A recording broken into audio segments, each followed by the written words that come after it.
Howdy, everybody, and welcome back to the streaming sofa after quite the hiatus. Hello, I hope everyone is doing well. I have been out, just straight up out. I have just been out of commission, out of the streaming game, dealing with a lot of shit, dealing with a lot of things. Including like up to the moment of going live, realizing that a bunch of shit in OBS was broken because I fixed it on one side of things, but hadn't fixed it on my main collection of OBS settings for reasons we will get into momentarily. But yes, I'm back for now. I am not saying like officially fully back in action, but it was very important to me to actually come back and stream. Really, for one extremely important reason. So I don't want to waste any time teasing you guys about it. I am back because it is a very special occasion and there is something extremely specific that we need to talk about. So without further delay, I'm very happy to say Soulja Boy has a new handheld coming out and it's already bullshit. He's at it again, boys and girls. He's doing it once more. The man has learned nothing in more than a decade of retro knockoff schemes. The man is doing it again. We are here for round three of Soulja Boy finding some random retro emulation system and just slapping his name on it with no connection whatsoever with the original product, which I think is actually worse than the first time it happened. Because the first time it happened was, you know, as this article points out, was back in 2018, you know, so 6 years ago when, or 7 years ago at this point, I think, when I think that there was at least some, I think he bought like a truck full of like these Chinese bootleg consoles and slapped his name on them. Then they did it again with the Retroid Pocket just a couple years ago. And now here we are, year of our Lord 2025, the Soulja game flip, which is just, which is literally, quite literally someone else's product that this motherfucker just photoshopped his own name on top of. Right down to the people who actually make the Retroid, which is what this thing actually is, literally had to put out a statement saying, we don't know what this is. We don't know what he's talking about. No one has told us anything about this. That's not his product. I cannot tell you, this genuinely made my day today. Like, this actually like boosted my spirits so much because every time this happens, I am amazed. I am fascinated by it. It's so blatantly gross and like and immediately fact checkable, like immediately disprovable as to his level of ownership and or involvement on the whole thing.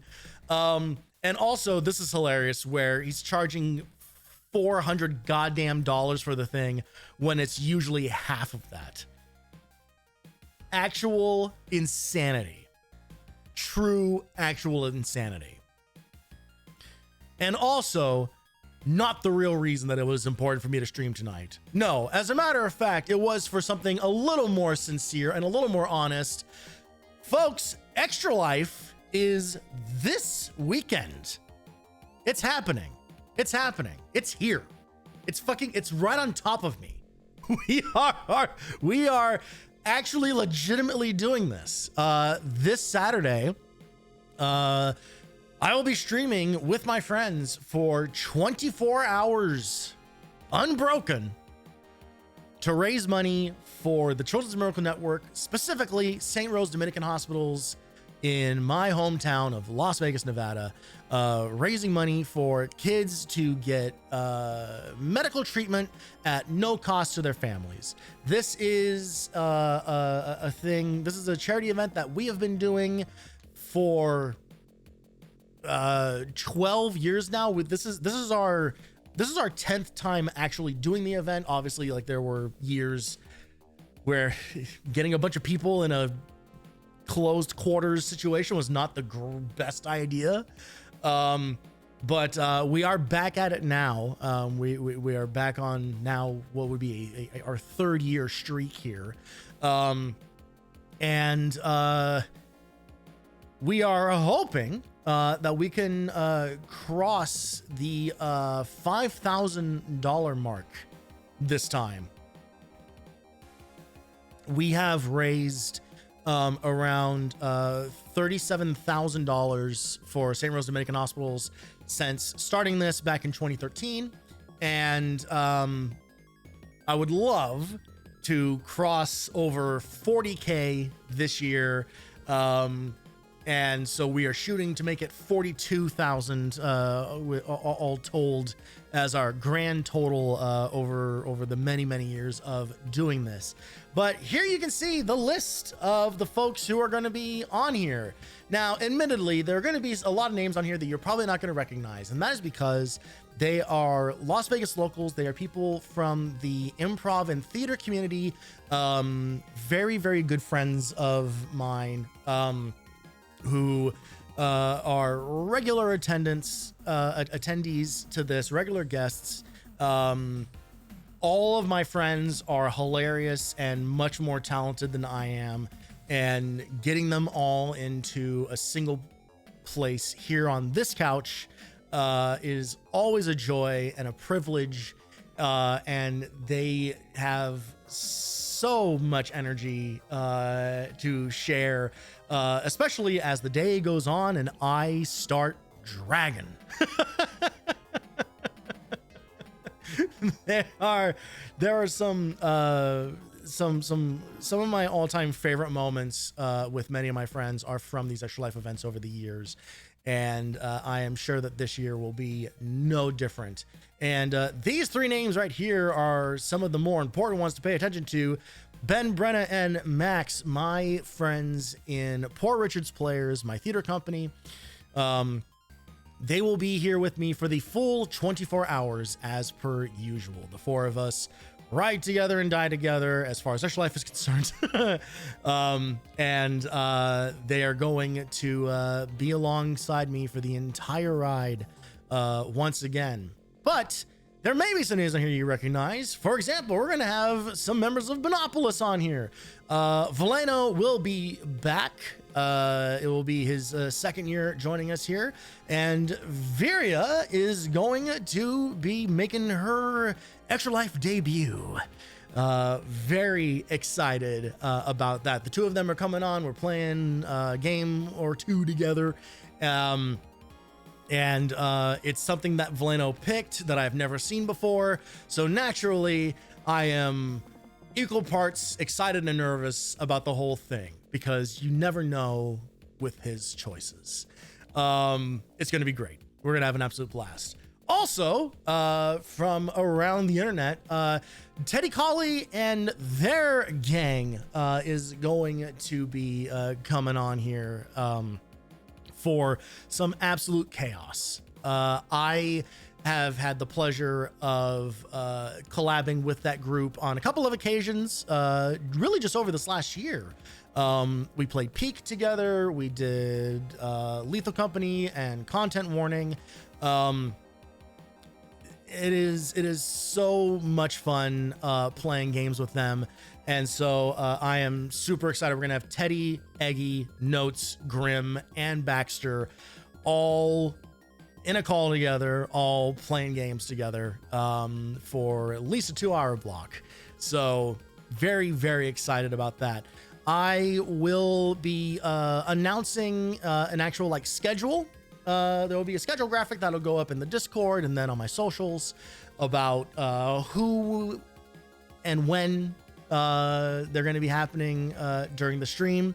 I can tell you that it's spread out really well. I feel really good about our schedule this year. Of course, until we get to around 4 a.m., at which point it is just on the main hosts to carry the rest of it. But we have a plan in place. We're going to try something a little different this year, something that we've never done before, where we're going to actually just try to play through an entire game. What usually happens during Extra Life is that we will play a game for about an hour, you know, usually an hour tops. We may push it a little bit depending on, you know, what the energy is like. You know, we try to follow the fun here. There's no hard rules or whatever. But what we've never done is we've never just kind of like, all right, you know what? Let's just kind of like relax for a little bit and let's actually just experience the entirety of a game. We are going to do that this year. We're going to try that experiment and see how it works. I'm very excited about it. It's going to be broken up into two different parts of the stream. So we'll have a first half and a second half to just kind of help break things up and, you know, make sure that we can still accommodate guests in between all these things. But I will announce to you guys now, we are going to be playing through Metal Gear Solid The Twin Snakes. That is the full playthrough game that we are doing this year. The first one ever. Metal Gear, specifically Metal Gear Solid 1, has a lot of resonance with the folks who do Extra Life, especially like Brenna from Poor Richards. Like her and I reference Metal Gear a lot. She actually played a bit of Metal Gear Solid many years ago on a previous Extra Life before she was officially one of the co-hosts of it. And I honestly can think of no better game that encompasses enough goofy action with goofy storytelling that can be beaten in under 6 hours if you know what you're doing. So that is the plan, and specifically we're gonna play the Twin Snakes version of it because I love it, and anyone who thinks it's bad is wrong.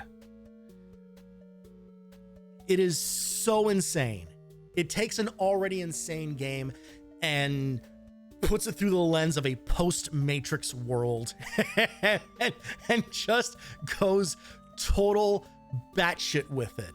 And if I'm being honest, I think that it is a more enjoyable viewing experience if you have no familiarity with the game at all. Obviously, like I played through Metal Gear Solid 1 on this channel, what was that, like a year ago? Was that this year or was that last year? I don't recall when it was. And obviously, like of course I still love that game, you know.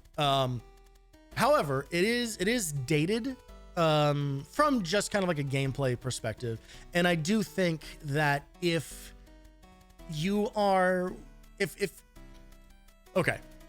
if you are a Twitch viewer, you are probably already aware of Metal Gear Solid and its overall story and kind of the beats of it and everything else like that, right? You kind of know all the memes and everything that's going on there. And there's a lot of nostalgia that's kind of like pre-built in, right? So you end up you end up enjoying that. Hey owner, I've never been on Twitch before. Well, welcome. Welcome to your new nightmare.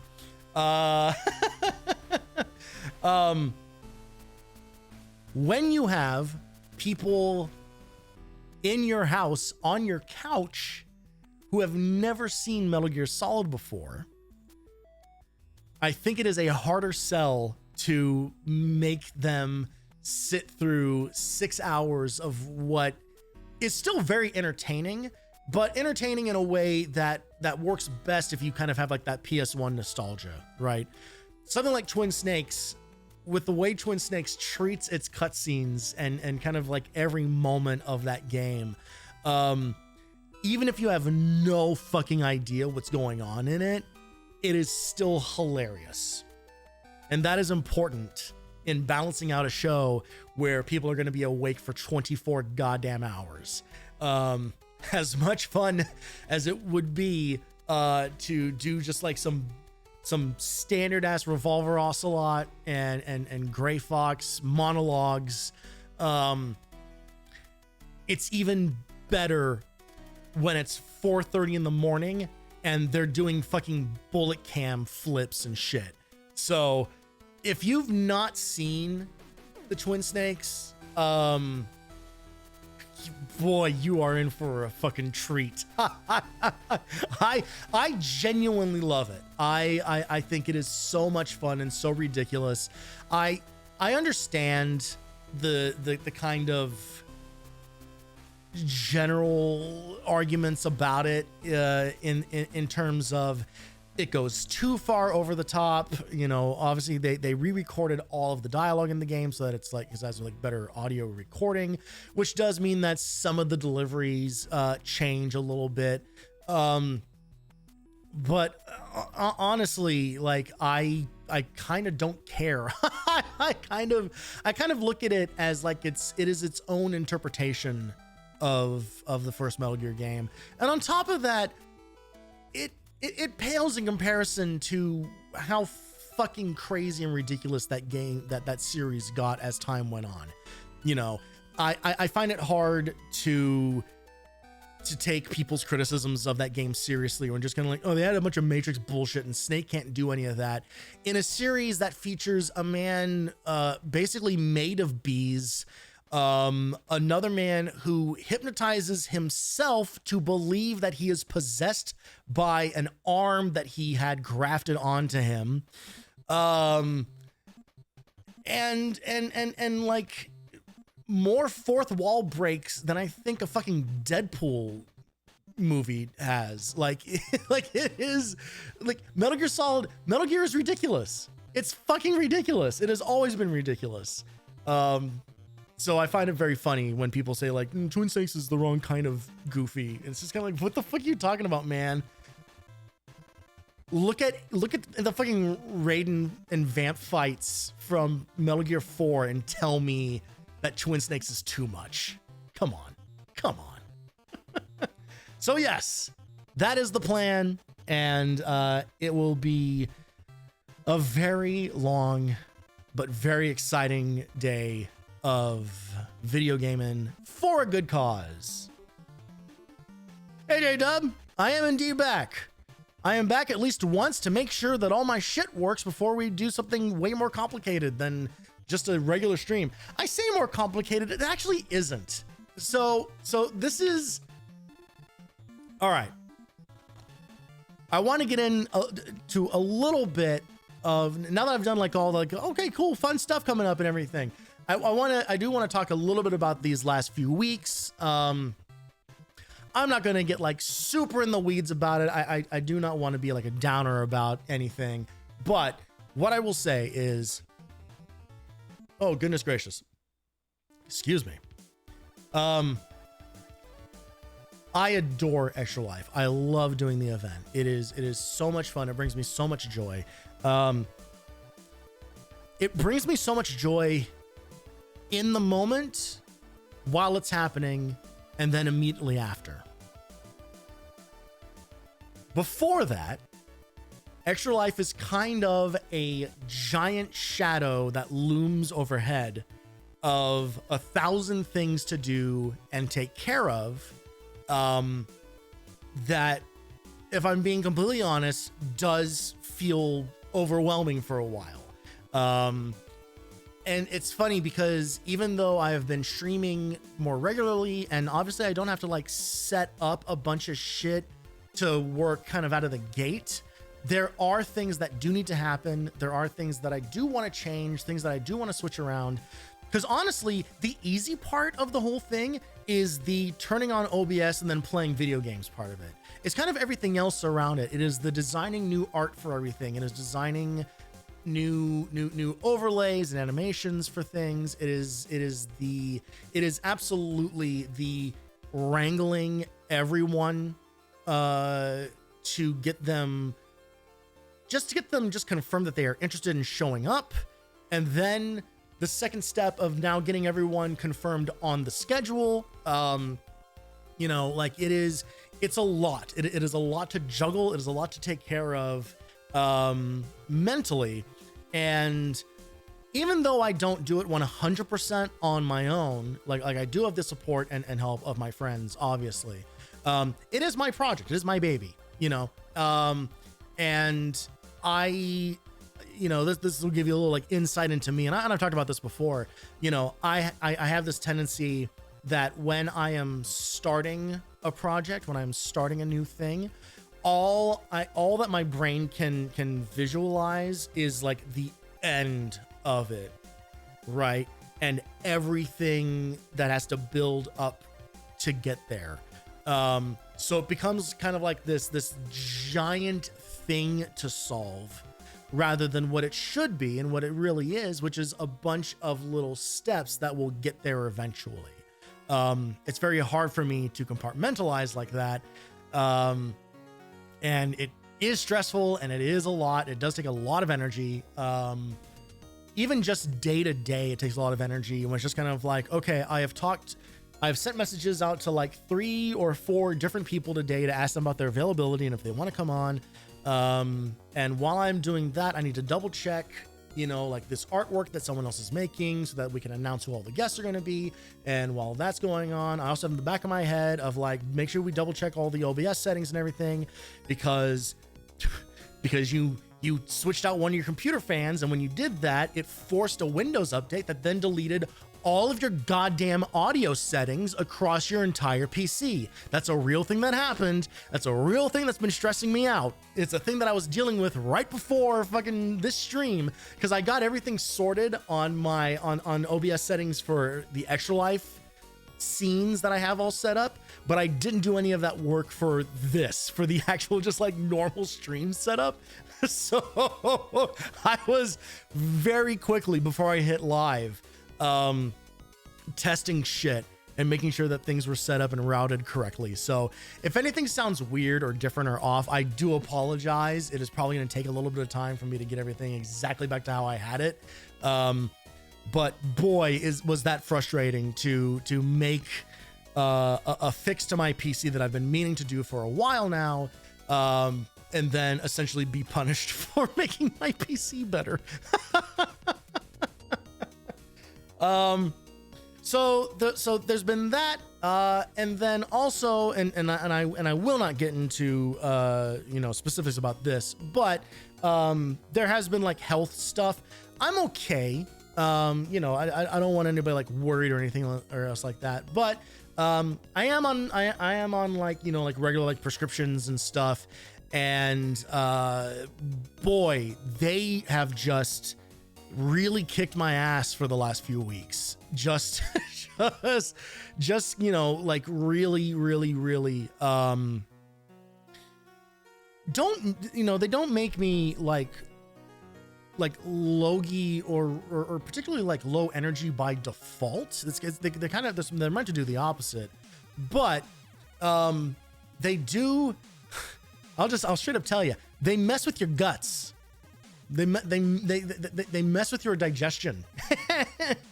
And so it has just been a lot of just kind of like, I don't feel very good. You know, just like between like feeling like whether it's like nausea or weird, like bloatedness, or just, you know, just the thing where it's just kind of like, God, am I hungry? But if I eat, I'm going to feel worse, but I need to eat because I'm on a low cal, whatever. You know, it's a lot. So between all of that, the regular stress of just day-to-day life and work and fucking world being what it is, and then all the extra life planning stuff, like between like all these things, or did I say extra life twice? If I said extra life the first time, what I mean is like all like the medication health stuff and everything. Like between all of these things, it has just left me in a headspace just kind of like, I don't want to now turn a camera on, pointing at myself and talk really loudly for 3.5 hours while playing video games. Like I don't have it. I don't have it. Boy, that sucks. It sucks because I really do enjoy this. I have a lot of fun doing this. And when I can't do it for one reason or another, whether it's a physical or mental thing, especially if it's a mental thing, it is a real bummer. Shout out to Valeno for kind of spur of the moment setting up that Absalom collab, because if we hadn't done that, I don't think I would have done any streams at all. Basically, I missed October. And I didn't want to do that. We did like one stream of Dino Crisis. And then that was it. That was my last stream was that first round of Dino Crisis. That was it. That was like back on like the 6th or something. And, that sucks, for me. And I feel like it sucks for you guys too. Obviously, none of this really happens without like your guys' support, and whether it is through follows or for like the handful of subs and stuff that I have, I'm eternally grateful for that. And there is a part of me that feels like it's not very fair to just kind of vanish for a few weeks when not that anyone is like asking me, hey, where the hell are you, or anything. Like, I don't want to paint it like that. Like, that is not happening. But like, I like hanging out.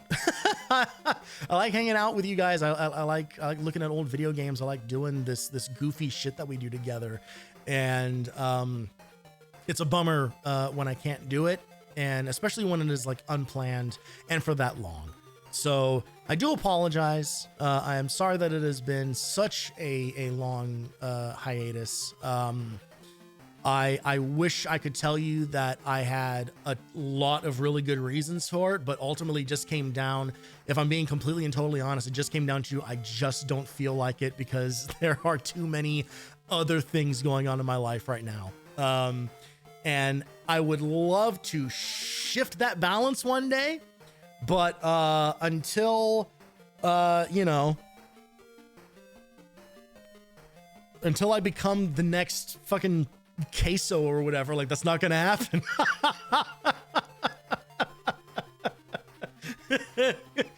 This will always end up being I think the thing that ends up kind of like getting like kicked down the road a little bit and delayed a little bit more and a little bit more.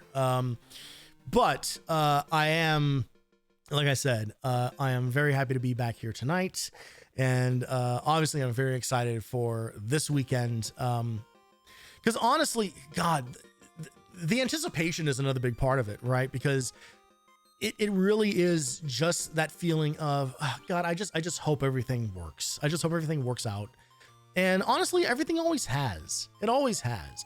It's the same thing when I do like shows and performances and stuff like that. There's always that feeling of, oh, but what if the stage bursts into flames for no reason? Like there's always gonna be that kind of like general anxiety about things, and the best that you can do is try to plan ahead for as many of that. You'll have VTubers around. There's gonna be jank. Yeah, exactly. Like that's already. So what's funny is that the way that the schedule has worked out now is that it's basically going to be like a very VTuber afternoon. I believe it's from, what is it, from 5? I guess it's more like early evening. I believe from 5 to 9 is all It's just 4 hours of fucking VTubers. And I know that it's going to be what it's going to be, and that's part of the fun of it, is some of like the unexpected stuff.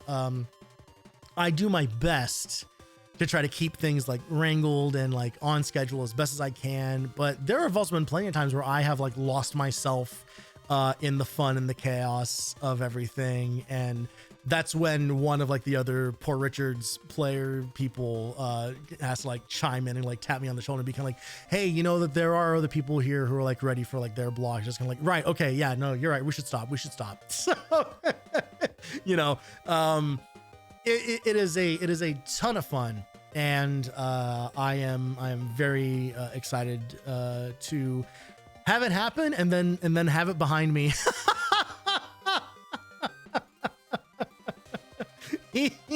even when, you know, even when I go through the motions of trying to like limit the amount of time that I spend working on it, because it really does take less and less time as the years go on to actually do the work for it. And I do myself no favors, because this used to be like a 3-month long ordeal for me. That is how long I would work on Extra Life. It was such an undertaking.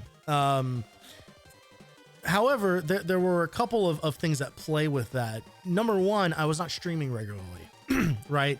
So I was basically having to relearn how to do everything quite literally every year.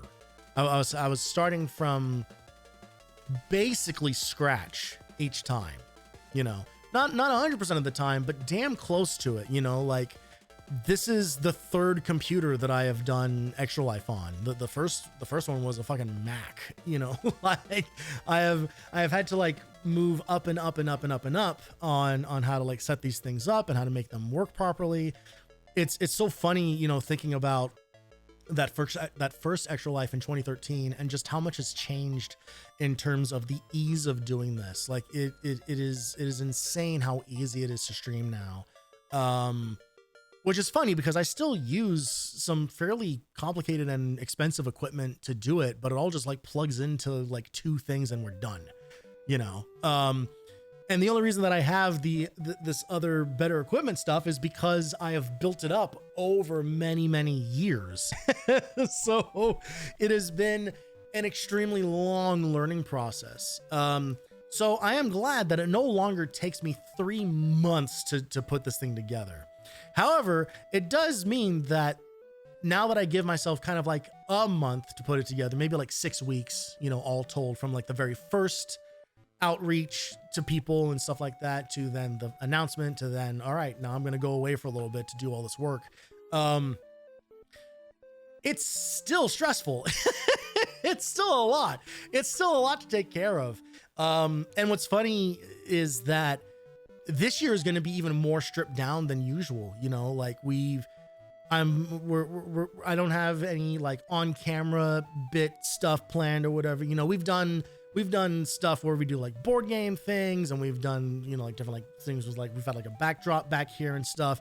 The most insane year that we ever did, we literally built like a green screen back here. Like we built flats and then painted them so that we could do VR. And it was so much fucking work, you know, and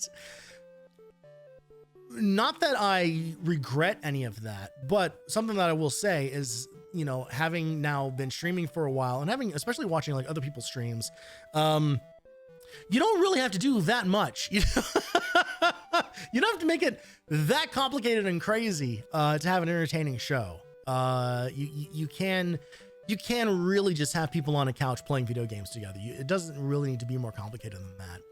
You know, should there come a time, you know, when I get some wild hair and some other crazy idea and something that, you know, would be better facilitated by some more crazy stuff, then yes, of course, we're still going to do it. You know, one of the ideas that I had for this year that I had to kind of give up on because of all the aforementioned things that aren't Extra Life getting in the way of it is I was actually going to clear out one of the other rooms in my house and turn it into like a studio, like turn it into like a second location type of thing, where we would be able to do like full on like cutaways to like an entirely separate crew of people who would do like board game stuff or card game things or whatever.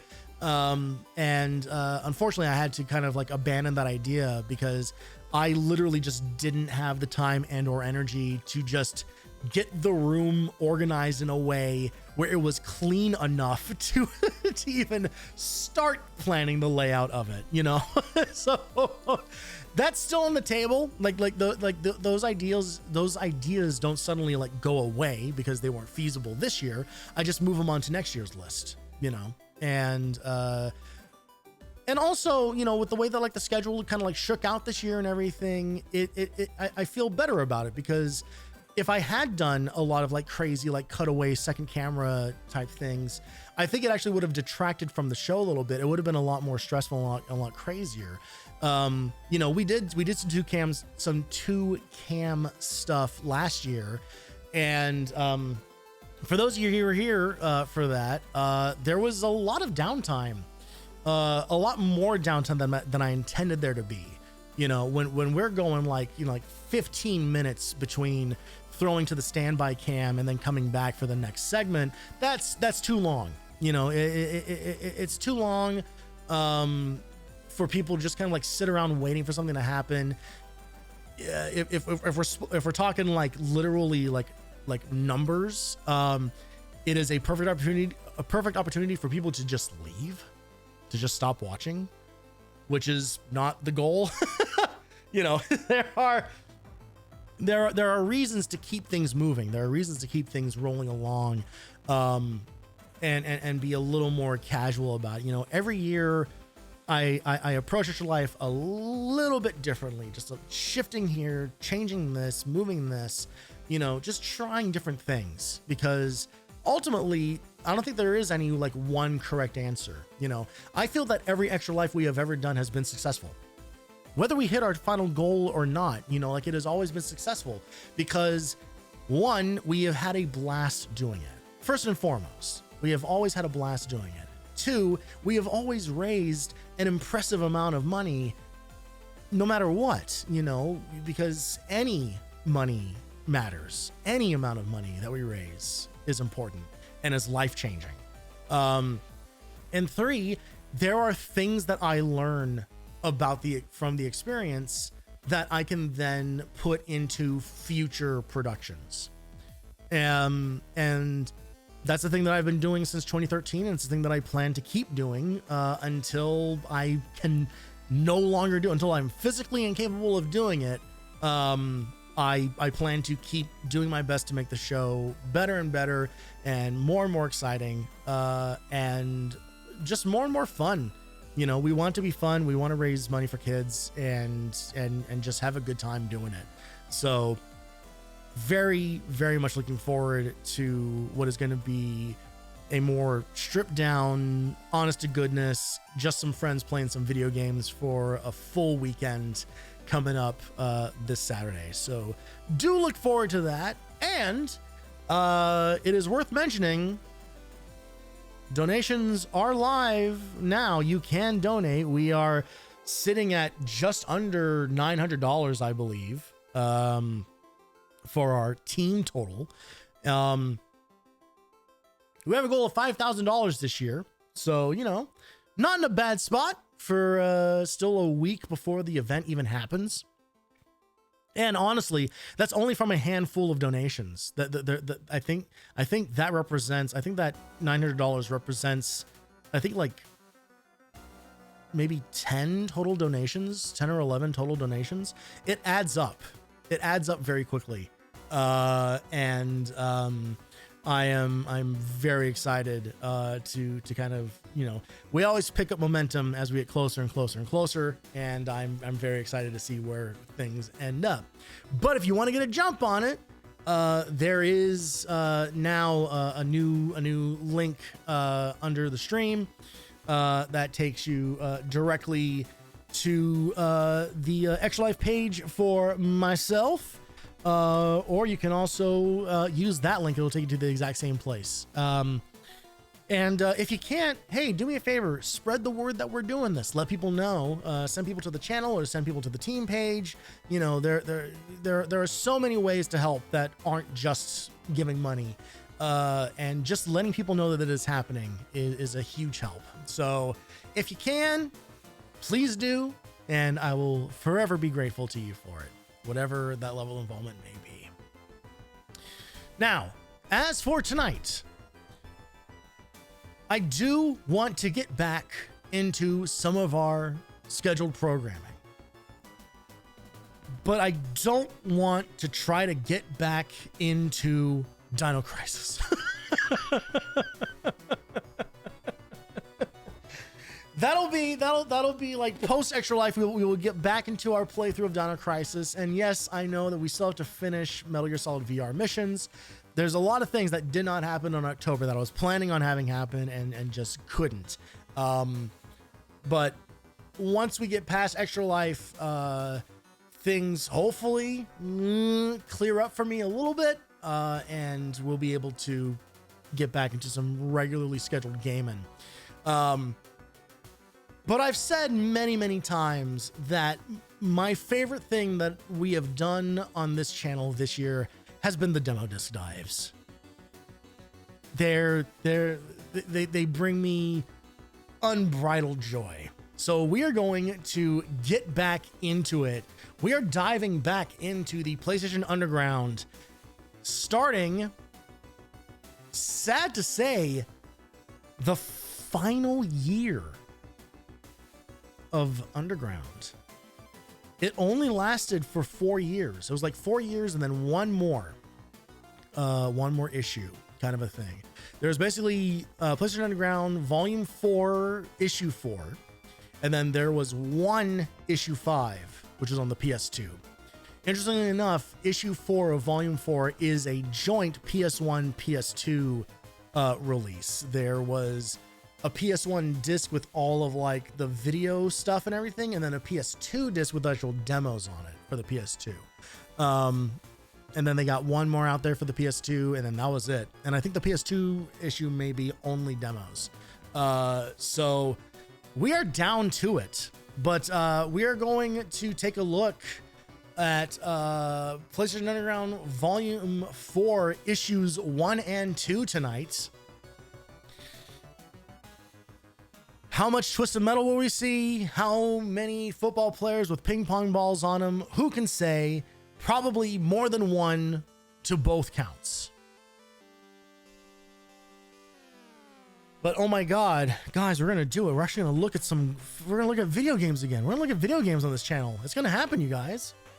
I've been talking for almost an hour, but we're actually going to like do stuff.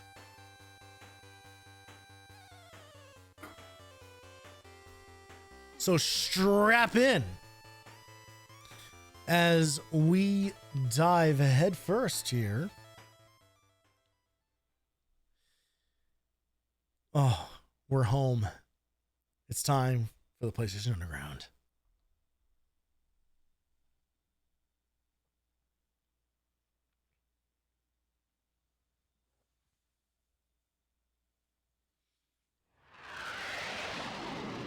Oh, God, and we're starting with a fucking missile strike. It's fucking on, boys.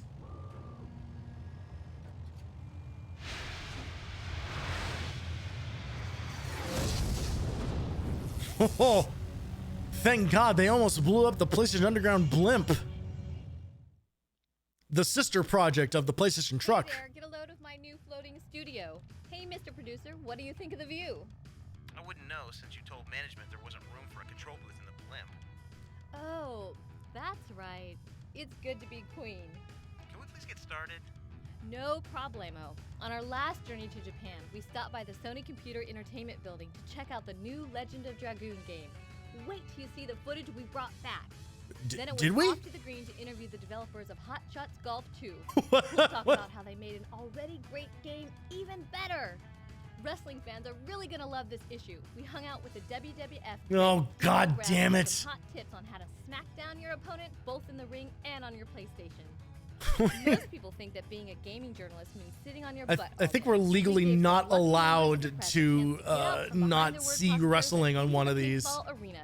Check out the event center to see these guys in action. Yeah, that was lots of fun. You know you weren't supposed to be aiming at people's heads, right? Hey, you mess with the ball, you get the horns. Besides, if you didn't stand up every 5 minutes to ask, "Are we done yet?" you wouldn't have gotten shot so much. Yeah, but I was on your team. Okay, moving on. As always, we have a fine selection of the hottest game videos in the vault. Oh, good. A demo of Spider-Man. Syphon Filter 2.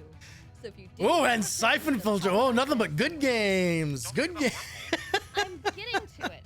For the past 7 issues, you've seen us go behind the scenes of video game development and put together our No, own game. no, not more Net Euros. Finishing off the section by putting Please. a complete demo, including level editor, in the vault. So go check it out.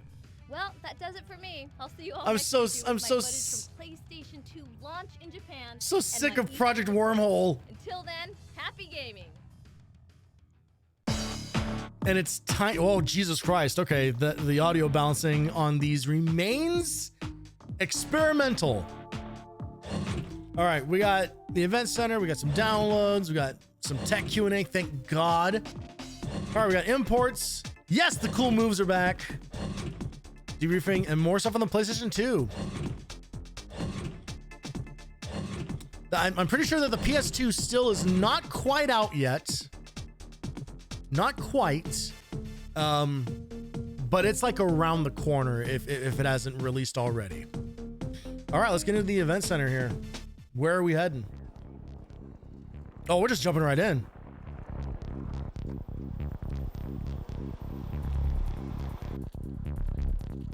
They're some of the biggest names in video game journalism. 989 Studios has pulled them from behind their computers and brought them to a remote ex-CIA training facility in the Arizona desert.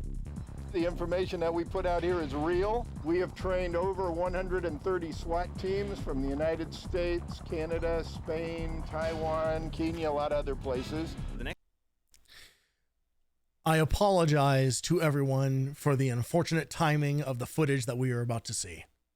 Next few hours, they'll enter the world of Gabriel Logan so that they can bring you more informative reviews of Syphon Filter 2. They've come to a fantasy camp specializing in covert If it helps, operations and hostage they're rescue, games run by two journalists people who've done and the it's real thing. paintball, and this was a huge waste of money. We're going to be doing some exercises. And only one of those involving things SWAT-type tactics, where you'll can doing be some assigned as a hostage one-to-one rescue, some barricaded suspect connection things. with current events. Oh shit! Fuck! Jesus Christ! Oh no! Oh no! Oh, this is so.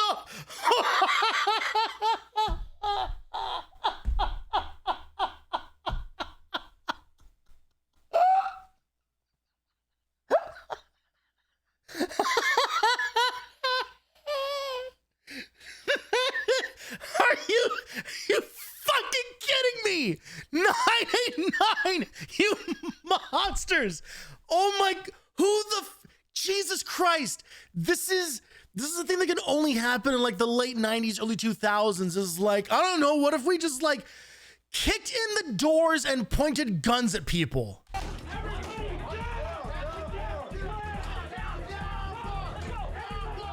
A hostage has been taken.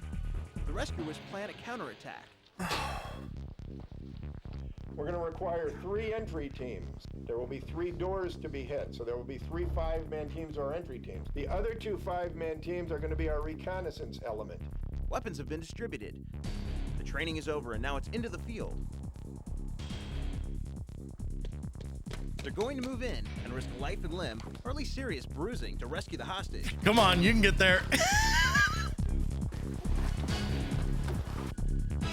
What? Why do we need to be on the roof? That seems there's no tactical advantage to being up there.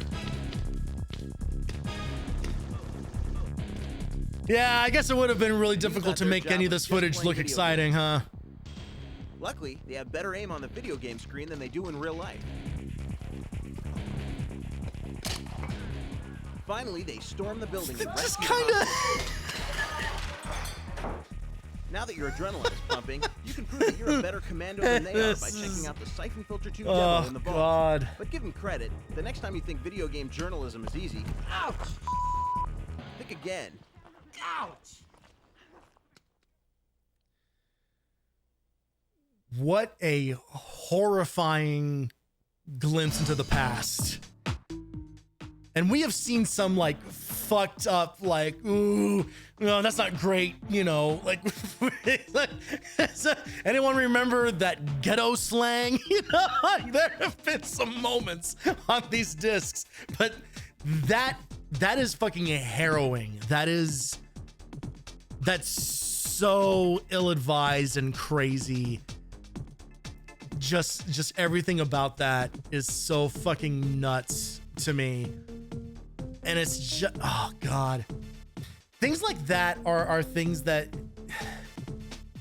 I always, I genuinely worry about this from time to time, which is, what are the things that I'm going to like think and feel 10, 15, 20 years from now that are going to make it so that my niece and nephew never talk to me again?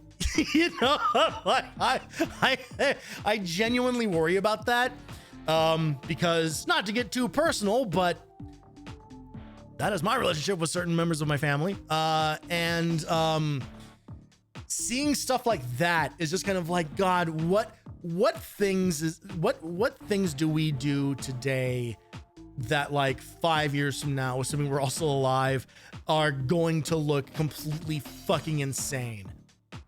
Like, I feel like gender reveal parties are maybe like already there. Like, we've already gotten over that bullshit. I think we have agreed as a society that burning down half of California is not worth the price of knowing whether your kid is going to be a boy or a girl at birth. So maybe we've moved on past that, but like truly, like, what is the next thing that is like so commonplace, so like typical? No, everybody would just kind of do this. This is just a fun idea. And we're going to look, and like our kids are going to look at it and be kind of like, you guys did fucking what? You guys went on ghost tours because they were fun? Even though now we know like ghosts are like real and suffering, you know, like what weird, crazy things are we gonna, yeah. Anyway, tech Q&A. Enough about that. Let's look at the past some more. Welcome to CG Design, where we make a 3D object to show you how it's done. Audio's all We'll over the make a fucking weapon place. called the Tracer, suggested by subscriber Brian Poe. Tracer. Christian Lowe, PlayStation Underground's interface designer, will shape it for us using 3D A modeling Buzz software Lightyear and 3D Battlestar Studio Galactica Max. figures going on. First, he selects the tube tool and creates the inner I radius. think this guy likes space. Then the outer radius. Then he selects the outer points of the object and scales them down to create the sharp edge.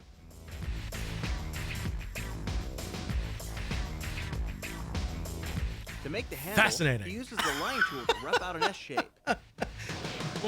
Watch this man And he make smooths a it out. ring in real time. He adds depth by beveling the edges. Then he takes that image and cuts the blade shape in half to make a weapon that can separate in two. He'll repeat this to create the other half. He inserts the handles What is it that he's making? and What chooses the texture. weapon Now is he this? uses a graphic file to create a design pattern on the blade. The dark areas become indented and the white portions become raised. This is some Soul Calibur looking shit. Like, Final model renders out. some weird weapon. This Just is how a game developer makes an object for your PlayStation. Watch for this weapon somewhere else in our issue. Is there a 3D robot, weapon, car, or object you'd like to see? Send a drawing or suggestion to this How about, address, like, and a we might real just use it for sword? future CG design. How about something that looks like it could actually function as a weapon?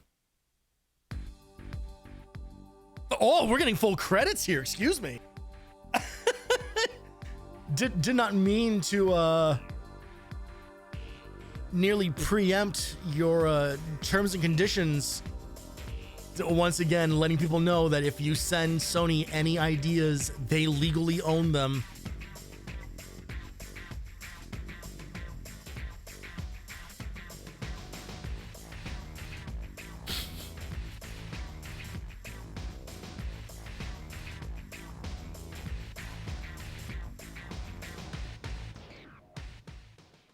I think a lot of those same terms and conditions are on the Soldier Boy handheld website. I was looking at the imports. What do we got on some games that maybe never came out? Kore no Ryuri, I'm the chef. Dual analog controller in red analog mode is required to play this game.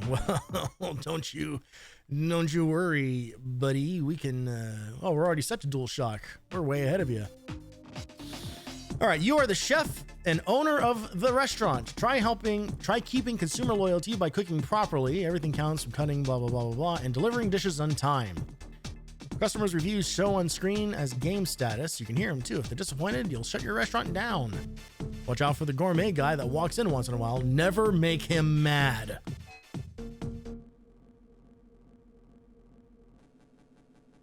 So, geez, the audio has taken an interesting direction here. Hopefully it clears up when the next sound starts.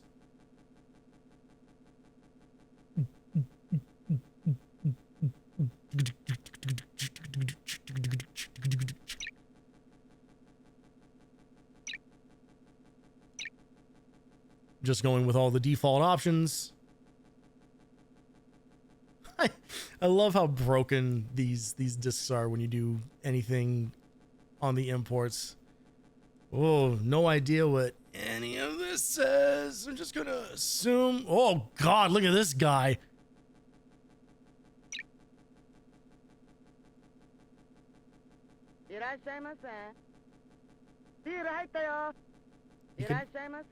Ikadakimasu. Okay. Oh wow. Oh. God, what is happening?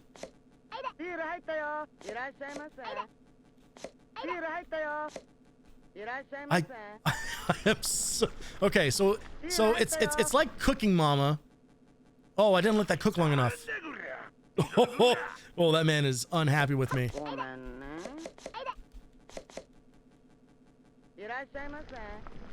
Okay, let's pour some beers.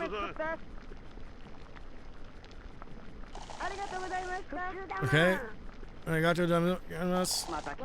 Oh, jeez. This is okay. So it's okay. All right. What if Cooking Mama was a billion times more stressful? You got it, lady. I don't. All of this is being controlled by just like adjusting the analog sticks. So I'm just.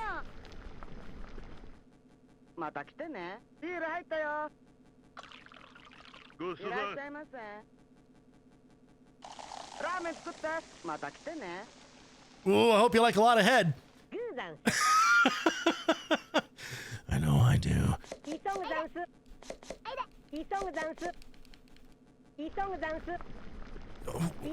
Someone's yelling at me. I don't know why. What is this? Oh, okay. Make it rain. Okay.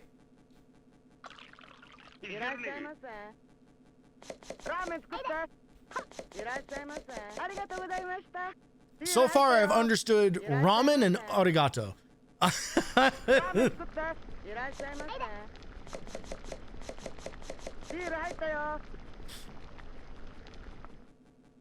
This is, oh my God. Okay. I don't know what I'm doing, guys. This is your regular reminder that I do not speak nor read Japanese. I've seen like 5 anime in my life.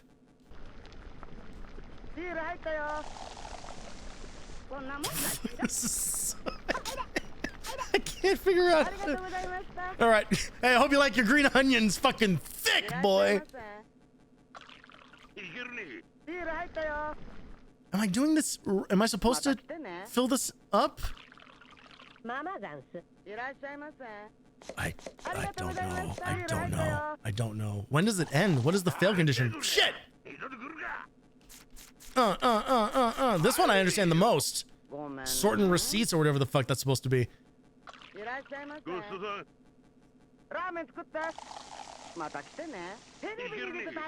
Yo, that was a pretty good pour, I gotta say. That was less so. Does this just go on until I die? Like me, literally, Tony, the person in real life?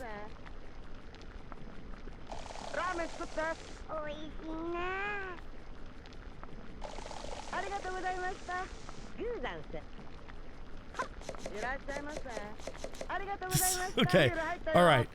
Is anything else going to happen? I don't understand the part where like I fill I like pour liquid into an already mostly full ramen bowl.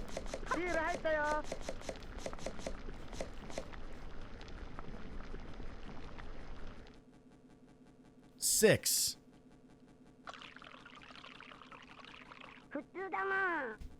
What's the...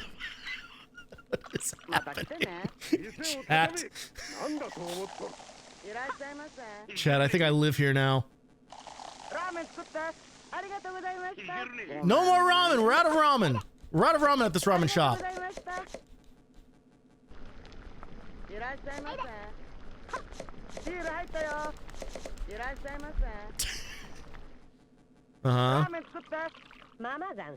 I'm so okay. I think I have to stop doing this. I think I have to stop.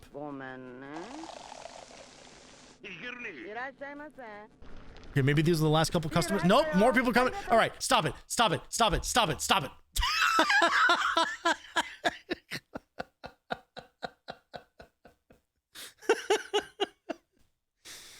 Oh, let's catch up with what chat was talking about.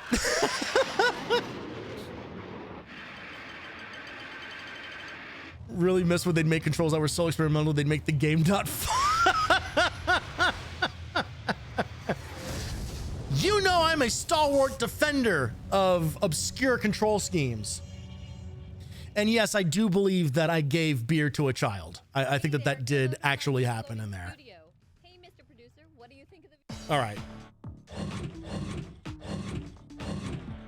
I have no idea. Did that game ever come out?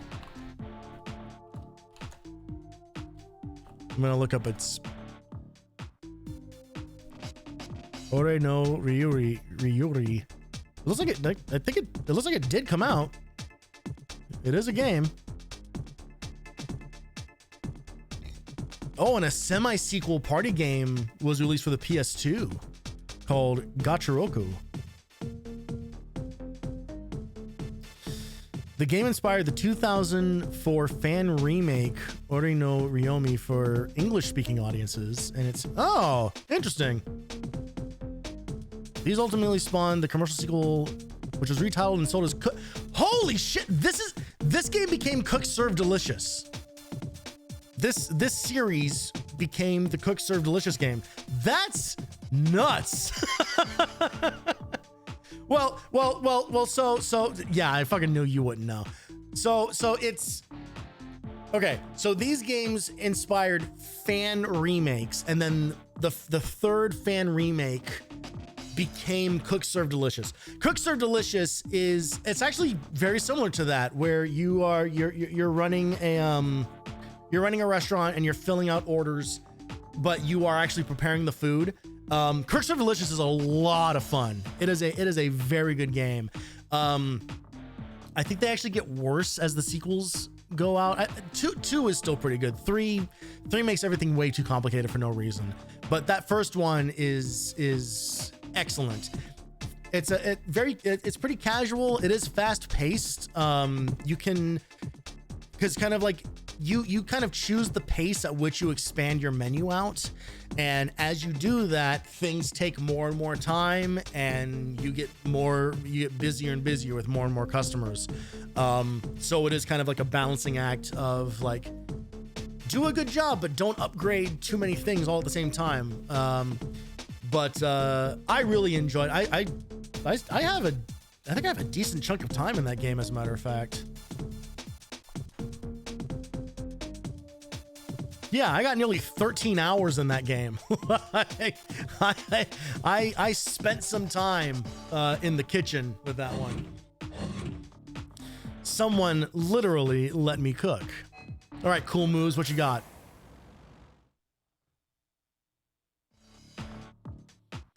Yes. All right, we got cool moves for Spyro 2, Crash Team Racing, Syphon Filter. Oh, we have 2 for Syphon Filter. Hopefully they're just how to play the goddamn game.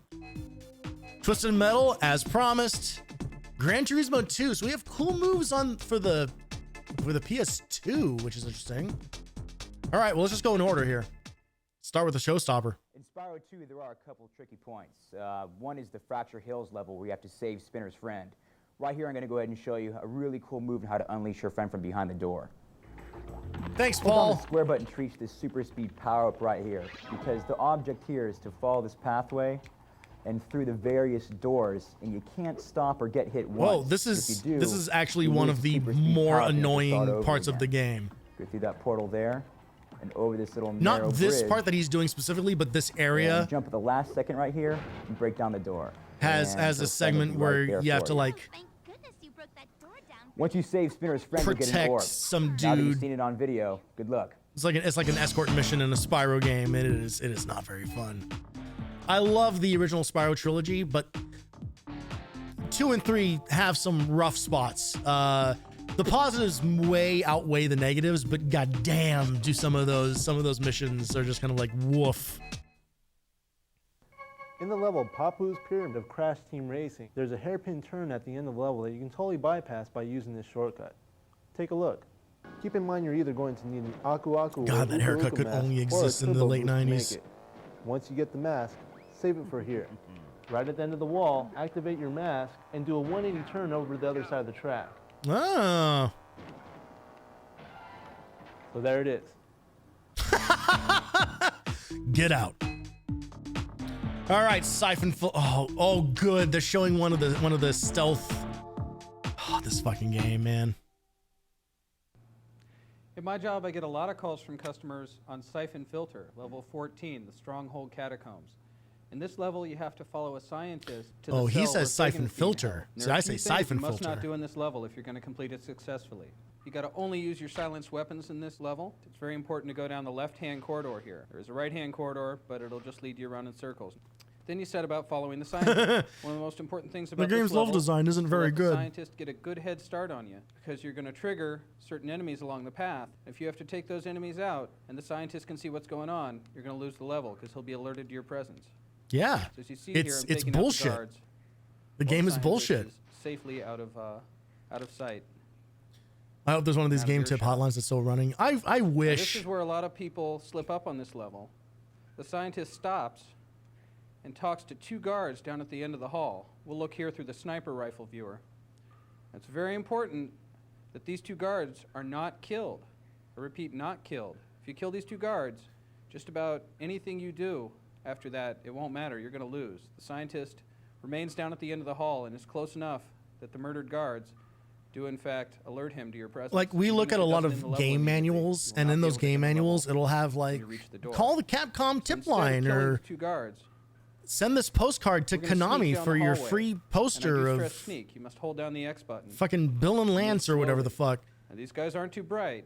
They're a little And I've drowsy. If I've you never get been this brave close, enough to they pull the just go down trigger the on right-hand corridor actually and they never see trying you. to contact And any of those that guards won't give stuff. you any more trouble. I As think long the as you don't double back closest this was way. we tried The rest looking of at the level, PlayStation you're just website gonna to see if take out we could anybody in your access path like the quietly, threads without the scientist from these around. underground things to see if any of that merch This still guard here exists, but around the it was just a corner, the last guard you're 404. gonna need to take out in this level can be very tricky. What I always try to do is peer around the corner to get him on my radar. You can now see the green dot moving towards me on my radar, and I can level my gun and take him out as he comes around the corner.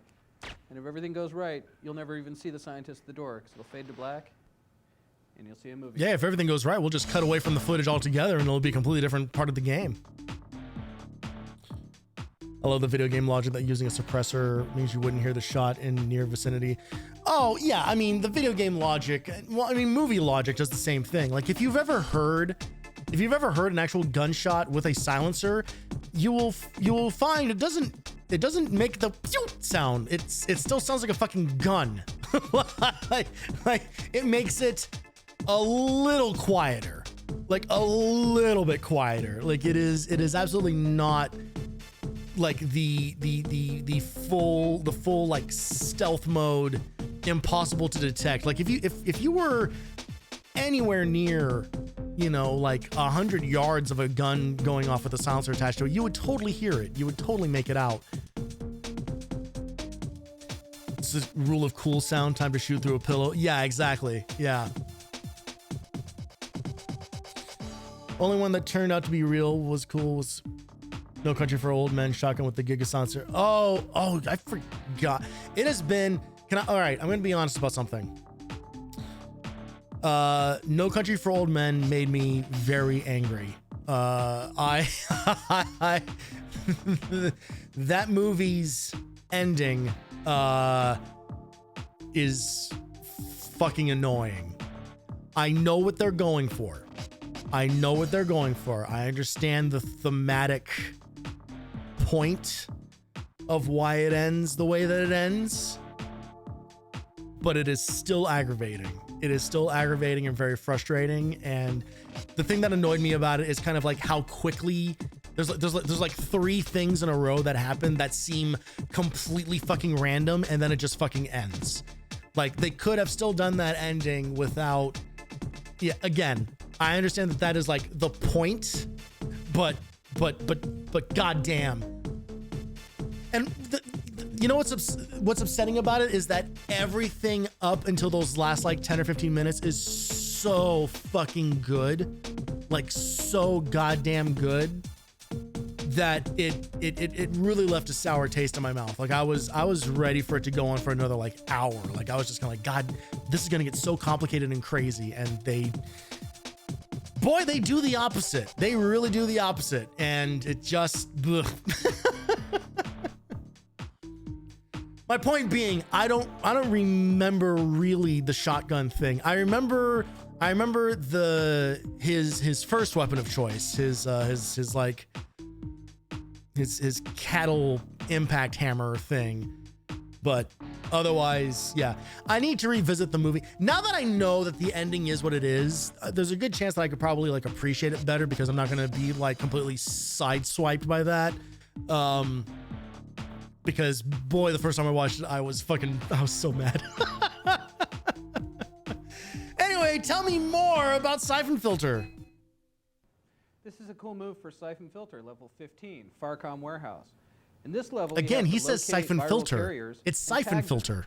And I talked to a surprising number of people who can't seem to figure out how to tag the viral It's like people carriers. who say When you get ice the first cream. checkpoint, when you find Erickson, I hate you that. find a viral scanner. People who say locate the ice body, cream equip your are, viral it's scanner, like, and that's then my press moist. The L1 button, so you'll look through the viral scanner. Now there's a body. We've located it. But as far as tagging it goes, you absolutely positively must turn off the scanner.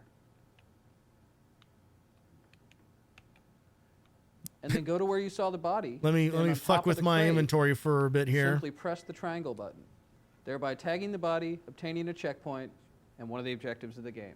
This is not how you scan a viral carrier in Syphon Filter, level 15, Farcom Warehouse. That is not a cool move. That's just literally just how you play the game. Like that's I don't think that would be particularly difficult to figure out that that's what you're supposed to do there. They specifically tell you, like in, I think both in the mission briefing and in like the intro cutscene to that you have a scanner that you can use to scan the environment. Like they make it pretty obvious. I don't know. All I'm saying is I beat the game, but you know. All right, Twisted Metal 4. Today I'm going to show you one of the coolest areas in Twisted Metal 4. The level is Neon City. There's a really cool secret area in this level that you can get a lot of weapons. You don't look like you believe it, Saul. It's hard to get to. Let me show you how it's done. I don't think you believe that it is the coolest area. Basically what you want to do is look for the train tracks and follow it all the way up the tunnel. Twisted Metal 4 have fucking hovercraft in it? Like this? Collect the power-ups on the way up. Yo, I love bro. Soldier Game. Yeah, Soldier Game. By the way, everyone who subs tonight gets a Slow down a little free bit, collect the health, Soldier Game and turn flip around. Look for that as little soon as it point releases. and just As go soon as it forward. comes See out this for ramp right real, here? everyone gets one. What you want to do is you want to turbo off And it's this ramp definitely, into because the it's room on the definitely other going to side. come out. Now that you're in It's this definitely a big real room, thing. what you want to It's do is definitely you want not to face this wall right here. a million cease and desists Move forward being on top of emailed the to Soldier Skullcracker Boy's launch pad. house as we speak. Now the helicopter will pick you up. We'll start taking you to a hidden area. On your way, shoot all the enemies below you. Or the windows or whatever. Soldier Boy at Extra Life. Move forward to the secret area. Collect all the weapons and power-ups here. When you've gotten all the power-ups, go to the jump pad to exit the secret area. Just have him like show up like behind me. Just go, you! And it's like, get out.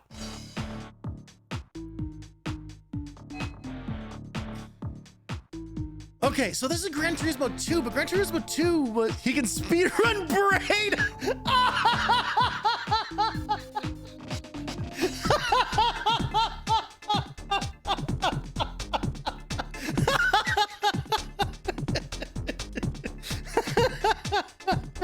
Yeah, he's gonna Superman that hoe.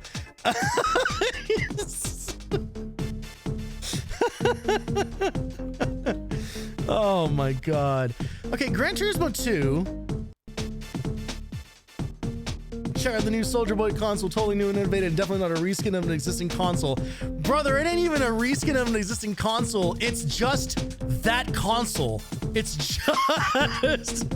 just literally that console that he photoshopped his name on. There isn't even proof that he physically has any of the things. There's like less steps than that he's followed through on than the first time around. Okay, Gran Turismo 2 did come out for the PS1. Why did I think that each one was on the next generation? I guess not. The cool move I'm going to show you today is the corkscrew turn from Laguna Seca on Gran Turismo 2. Again, we still don't have media training for people. To execute. What you need to do is approach it towards the right-hand side or more the outside lane. You slow down, shift it to a lower gear, and drop down, and you can cut a little bit without being penalized for taking that turn. So give it a shot. That's it? Where's the part where we get the Uka Uka mask and skip half the track? See, this is why Crash Team Racing is better than Gran Turismo. I've been saying that for years, famously. Yeah, just drive, bro. All right, let's look at some fucking wrestling. Here we go. Everyone, just get your pearls ready to clutch as we look in the faces of some goddamn monsters from history.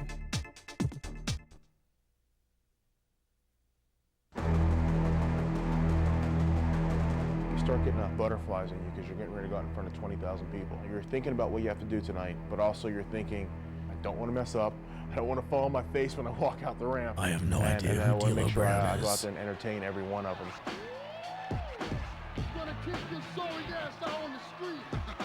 I think wrestling is very entertaining. It's an outlet. It's drama for male, like a soap opera for males.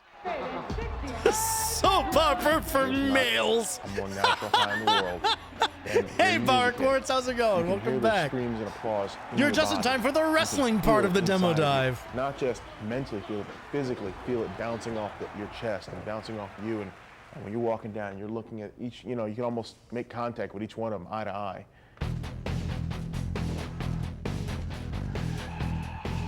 They must have been in hard times where they just got this random jobber to do all the fucking interview stuff for this particular round of interviews. What we're trying to deliver with SmackDown is the ultimate gaming experience in sports entertainment. It's very fast moving as compared to other games where it's very slow. No, it's not. The graphics are really cool. No, it's not. That looks real. No, it's not. No, it doesn't. The moves are very real. Every wrestling game has been the same for the last 30 fucking years. From the other competition is our gameplay and our button commands. We don't want to have to push 20 buttons to get a move off. We want a beginner to be able to pick up the game and get into the game and pull off moves, but at the same time, we want the more experienced player to be able to master the reversals and master the game itself.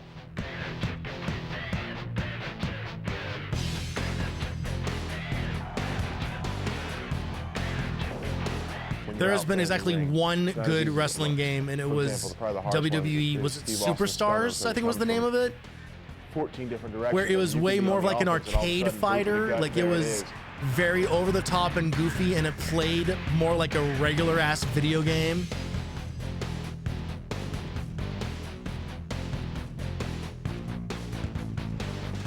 Probably the most embarrassing, people's elbow, because you're just laying there forever. All Stars, And then all of okay. a sudden, its elbow comes out of nowhere.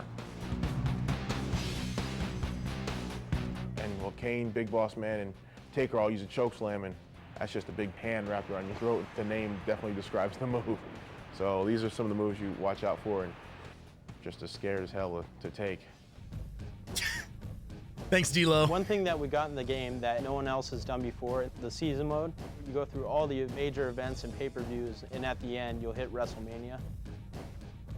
Along the way, you'll make friends and foes and enemies. You can fight in the kitchen, the boiler room, anywhere you want to go, and anything can happen at any time. You can make decisions whether or not to team with a partner, and you don't just go to them, they come to you. Raw vs. SmackDown 2013 was fun, but they've been otherwise identical since. Yeah. Superstar mode, in which you can go in and create anyone you want. The only other time there's ever been any wrestling game that was interesting at all was one of the ones, I think from the 360, where it let you it let you build your own like story beats. Captures the drama, the excitement of the WWF. So you could just we really want to bring the person. You take like a bunch of like, well, basically like prefab scenes and like stitch them all together with like your custom wrestler or whoever you wanted. So you could just have 10 scenes in a row of different people getting hit by a car. That would be the whole story. That would be like yeah, no, that was a week's worth of episodes of Raw this week. Stop you from hearing it. It's like me winning the NBA title at a Super Bowl every night of the year. There's a classic car hit donkey. There's a classic giant bomb quick look, as they called them back in the day, of that wrestling game, and that's literally what they did. Was they just went and like downloaded people's custom stories, and the vast majority of them included the exact same scene of a different person getting hit by a fucking car, and it's funny literally every time. It's one of those things. It's like the rake joke, the Sideshow Bob stuck me on rake jokes, where it was funny to begin with, and then it just gets funnier and funnier like the more you see it, because it's just like, how many fucking times have people used this one scene? All right, let's look at the PS2. I see a car on there, so we can't escape from it, but surely there'll be more than just here's how you drive on a track like a normal person. Nope, it's Gran Turismo. Fuck. All right, fine.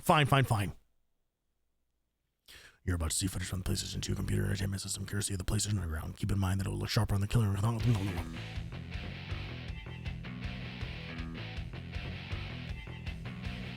It's the best-selling racing video game of all time. What will it be like when it runs on the PlayStation 2? A console 10 times more powerful. And then they than walk anyone up and out they there grab now. all that Gran Turismo 2 stuff and throw it in the garbage. And it's just like, the PS2 is out. The Gran Turismo series produced by Kazunori Yamauchi.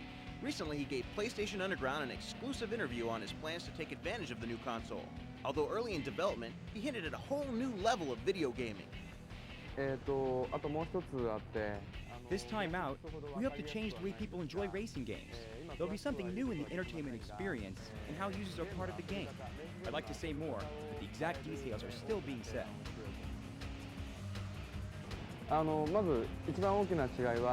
The biggest difference is that the PlayStation 2 will let us make the graphics and sound quality 100 times better. I want to create racing that's even more realistic than the racing you see on TV. Is this 100 times better than Gran Turismo 2, though? Open cars so you can see the driver. The reflections on the cars look better, but other than that, I'm not... Look, I know they gave us the disclaimer that this is going to look better on the actual console, but... I plan to increase the number of cars, adding 5 to 10 for each territory: Europe, Japan, and North America. I might include the new Corvettes. Guys, this year Gran Turismo, more cars. There are many cars I'd like to add, but gamers should understand it takes A room full of people all go, whee! the car from its maker. If you don't see your favorite car in the game, it's not because We they shoved didn't some want it. lav mics up Would it the help if gamers tailpipes wrote of to 10 more manufacturers of the cars Porsches. they'd like to see in the game? Yes. And that's not a euphemism. Along with the new cars, I would like to add maybe 5 to 10 new courses, including dirt tracks and the drag racing mode. Again, what's with the weird inflection? Drag Gives us racing. the power to change the weather as It's well like as the time of day for it's Christopher Walken, a script supervisor. Drag racing. They're gonna make the graphics We 100 also now times have the better. opportunity to develop a more advanced This artificial time you can intelligence. see the We driver. want the computer-driven cars to react to what you do with an almost human emotion. The weather. You cut one of them off. Ladies that and driver gentlemen, might show his anger Foo by racing Fighters. harder against you, or he might spin and get scared, and you would feel it. I can't go into more details just yet. Another new factor is the PlayStation 2's new DualShock 2 analog controller. It registers 256 levels of pressure sensitivity. We're Damn, that's experimenting as with many this levels as and there are hope in to use it for a Pac-Man. more subtle control of braking. In GT1, we needed to have anti-lock braking. That's not as realistic as what we can now The achieve. way he delivers it is so insane. Gamers always ask me if car damage will ever be visible. The manufacturers don't want their cars to blow up or be battered. What the fuck did I feel tell the you same way, guys? So that will not change. But I hope to create some effect. And that that's shows why users realistic that racing games fucking suck. Because you can't beat up the cars. Because Nissan doesn't want people to know that cars get scratched. Broadband network in 2001. We wondered what effect this might have on the Gran Turismo series.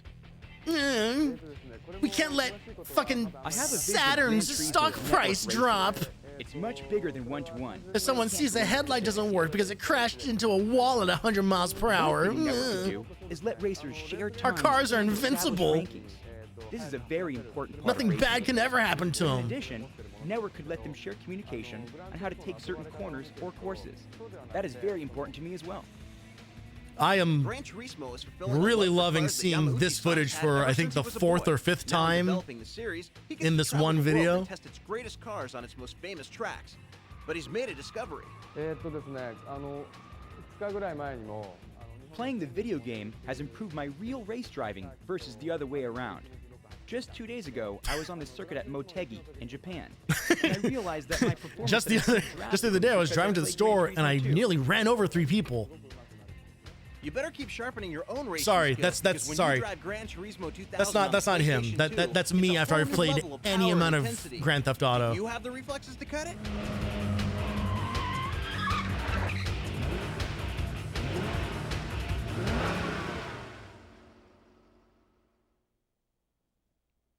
God, it looks so boring.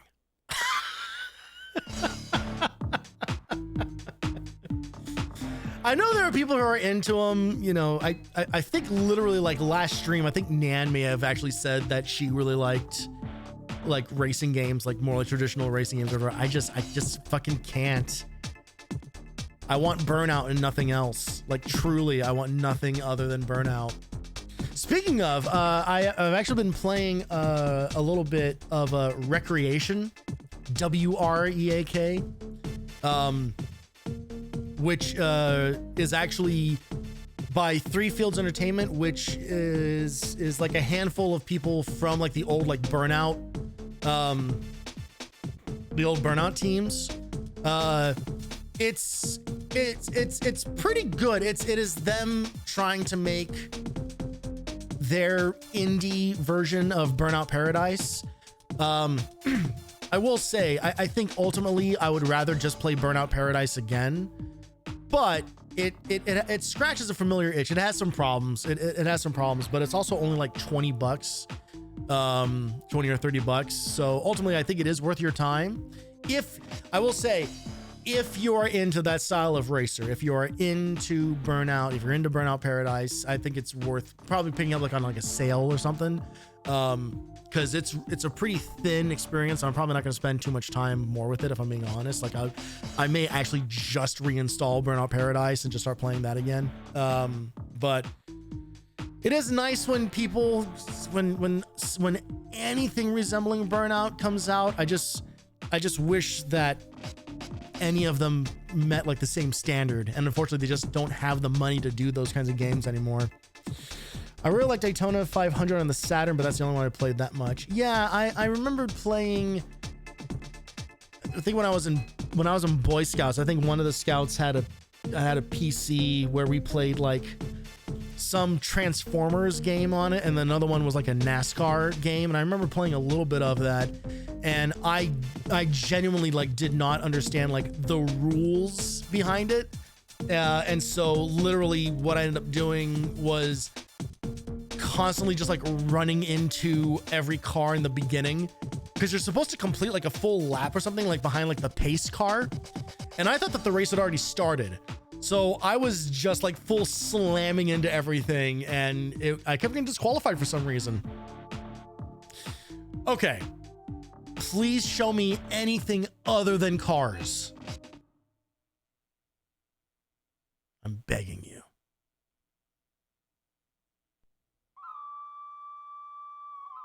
Okay, a bridge isn't cars, so I guess that counts. Water isn't cars. Japan, where peace and tranquility are treasured values. Fish aren't cars. Jesus Christ, these hard. Except when it comes to video games. PlayStation 2 has reached a whole new level of power and speed. That's why gamers lined up for this long-awaited special festival in late February. PlayStation Underground is taking you inside to see what the games of the new computer entertainment system are like, and to talk with developers. At 60 frames a second instead of 30, everything's way more intense. In Street Fighter EX3, for example, you can even fight 2-on-2. I'm just going to say that there were a number of games on the PS1 that ran at 60 FPS. It's fine. It's fine. 4 characters can be in on the same fight. It actually is more important that basically every game on the PS2 played at 60 frames per second. Another difference is that more detail can go into the graphics, as in these scenes from Onimusha. Hey, a game that they are... I think this is about to come out, this remake? Are you watching real baseball on TV, or is this the new game from Square? Wow, Square made baseball games, huh? When you look at a title, sometimes I guess you it's take a technically double take and you turn-based. say, wait, is that the FMV section or is that the game? There's actually a really, really close comparison in quality between the two. In Kessen, a real-time strategy game, you can move hundreds of soldiers at once, but each of them will think and act individually, creating lots of realism. Nobody cared about Kessen. RPGs like Dark Cloud can be fully 3D, and you can explore with 360 degrees of freedom. Yeah, run around this big open field trying to figure out how the fuck this game works. 3, 2, 1. Hey, it's Ridge Racer! Ridge Racer! Everything in Ridge Racer 5 looks more realistic. Look at including that the walls you're almost drift. crashing into at 200 miles per hour. God damn. Ridge Racer is about as close as I can get to enjoying like a realistic driving game. Backgrounds in Tekken Tag Tournament Even though are it's now not full of at action and new all. detail. Fuck yeah, Tekken Tag. Actually, I don't really have a whole lot of experience with it. It introduced Tekken Bowling. Yes! Fantavision! The real video games are here, baby! The sky fills with fireworks in Fantavision, a new action puzzle game. Yo, they made a new one of those. It's on Steam now. It released like a year and a half You ago. can set up hundreds of explosions at a time, and the PlayStation 2 calculates and displays them in real time. We could not have done this before. The first time I played Fantavision was at fucking Disneyland. When you're being hunted down for lunch in Extermination, all the new detail makes it easier to get that tingly feeling at the base of your spine.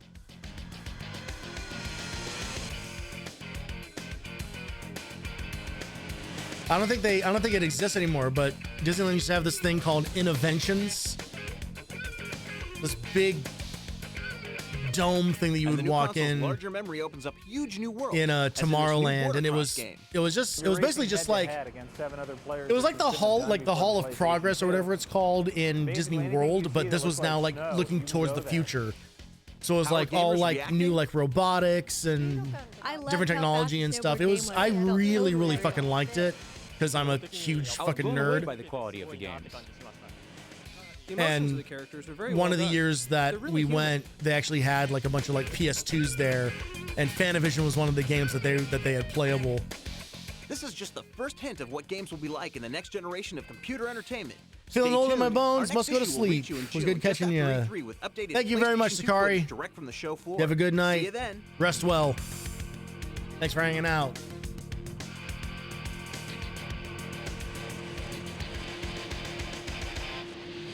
I appreciate the variety of games that they showed there, which obviously, you know, part of that's just going to be informed by just what even exists. But I like that it was not just here's a racing game or just here's a fighting game. Like they had like a bunch of like, even though I don't think it turned out to be a very good game, but like having something like Extermination in there is interesting, like showing off like all these different like genre types and stuff. It's a good way to showcase the system. That's how they should do it. It's like, don't show like one or two killer apps. Like you got to show like there is a breadth of genres to experience here.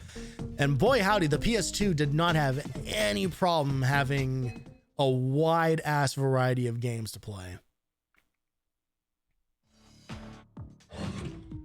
There's part of me that is actually kind of glad that I never had a PS2 when it was like an active system. You know, we were a GameCube house, and because when you look at the backlog and what's on there as far as like the NES, the Genesis, and the PS1 look like, imagine if I had access to a PS2 at the time. And there are already plenty of PS2 games on the backlog, but imagine if I hadn't come to the PS2 after the PS3 had already been out for several years, and I had been like actively like buying and rotating and renting PS2 games. I'd be even more buried, I think, in just random shit. All right, we'll take a look into the bulletins. These are like less and less interesting every time we get in him. GameCube is definitely the library I know the least about. Yeah, and well, honestly, it wouldn't take very long to get yourself familiar with it. It wasn't that extensive, but it was certainly a great console that had a lot of really good games on it. I mean, all like the first party stuff, you know, like Mario Sunshine fucking kicks ass. Luigi's Mansion's fucking amazing. The Metroid Prime games, holy shit.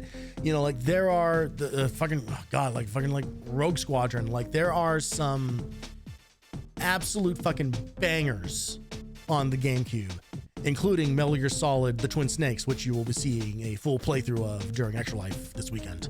There are just so many really, really solid games on that system. I have a lot of love for the GameCube, which is funny because, you know, like there's so much of it that, especially like nowadays, like we are like further and further and further away from the idea of like console exclusives and stuff like that, which I actually think is a good thing. But there was absolutely like this feeling back in the day of being like a GameCube kid and trying to like tell people about, you know, just like some of the weird shit that was just on only that console, you know. And I'm glad that a lot of games that were on that console have since kind of like broken free. You know, like all the Metroid games got released later on the Trilogy Collection on the Wii. Wind Waker ended up on the Wii U, which is hardly more is hardly better. In some ways worse for the amount of people who had that system. But you know, like now at least you can play like original Wind Waker like on like on the Switch's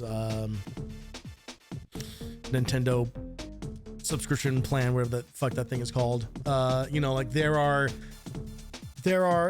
more and more ways to be able to play those games now, which is great because there were so many good games on that system that just got buried. They just got absolutely buried under the sheer force that was the PS2 and original Xbox. You know, like there was no competing with it.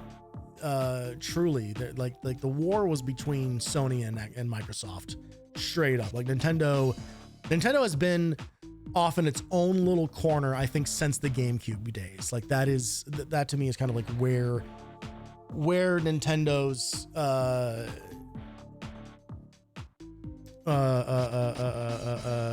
reputation kind of started was there, because the GameCube was such a non-threat to what was already going on, that they really sequestered themselves. And there's just like, all right, now here's the Wii, now here's the Wii U, now here's the Switch, you know, like now we're at the Switch 2, and it's still, there's like some better third-party support, you know, like better than it's ever been, I suppose, but still, it's like ultimately, you know, at the end of the day, it just comes down to, do you want to play Nintendo's first-party games? You know, like that remains kind of like the one and only reason to really invest into a Nintendo console. I don't think there's going to be too much interesting on here. I have stopped giving a shit about these fake ass emails that they send in where they just ask all the same goddamn questions every fucking issue. I like the disc, but I wish that there were even more demos. Yeah, there's nothing new on here. Threads and accessories. I mean, we know what this looks like. It's always been the same. Yeah, PlayStation backpack is not a new item. That was in like the last issue. So I think we will call it on this disc here. Let's see. I do believe that there are some hidden things on here.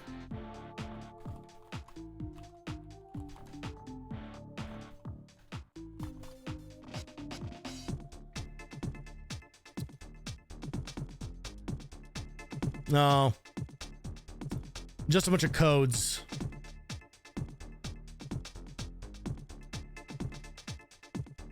Like literally just like, do you want a code for Grand Theft Auto 2 or Knockout Kings? Yeah. Nothing interesting, I'm afraid. That's a bummer. Yeah, it feels like they kind of like ran out of stuff. Too many people complained about the music videos, and the music videos were fucking fun, man. They should have kept them on here. Give me things to edit out of these VODs.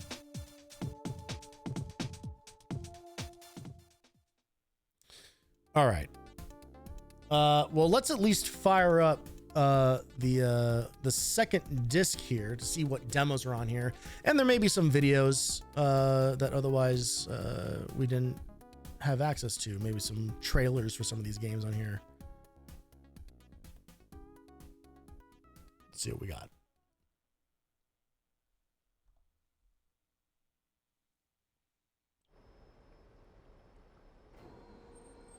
Oh, another slightly new animation. Oh, it's the thing they made. That's what it was for. It was so a robot could throw it, obviously.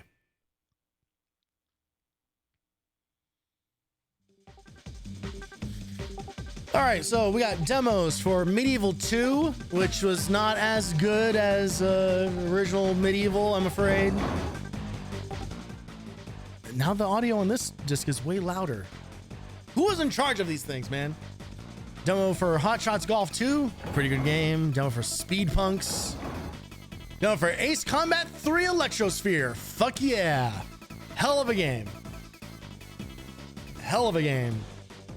And the Japanese version of this is actually on the backlog, because it turns out that the US release of this game is already great. It has like half of the content of the original Japanese release, including a full story mode and like a bunch of like other missions and stuff. They just chopped all of it out because of just time and money. It just would have been too expensive to translate everything and redo everything in English. And so they just removed a bunch of content to get it down to a single disc whereas the Japanese release is 2 discs for all the shit that's on there. So one day we will be spending a lot of time in the skies. Demo for Supercross Circuit, Twisted Metal 4, some basketball, MTV Music Generator. Hang on, we might actually look at that demo. Silent Bomber, demo for Spider-Man. A demo that I definitely played. I know it wasn't on this disc, but I definitely played a demo for Spider-Man a whole lot. All right. Okay, so we got a video for Front Mission. Oh, and we actually have the final demo for the Net Your Rose game, I guess. Project Wormhole. All right, well, let's check out this video for Front Mission here. I have never played these games, but it's like turn-based mech combat, I think.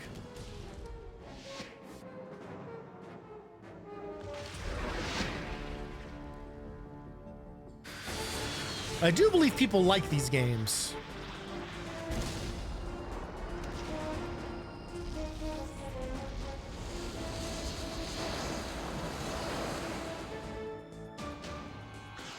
Oh, yeah, this is not my style. I saw that grid and immediately my brain just turned off.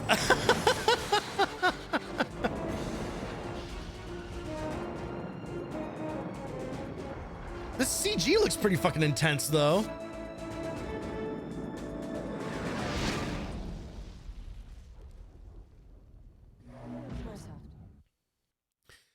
I'm sure that for the people who are into those games, I'm sure that they are fucking awesome. Unfortunately, that's very much like not my thing.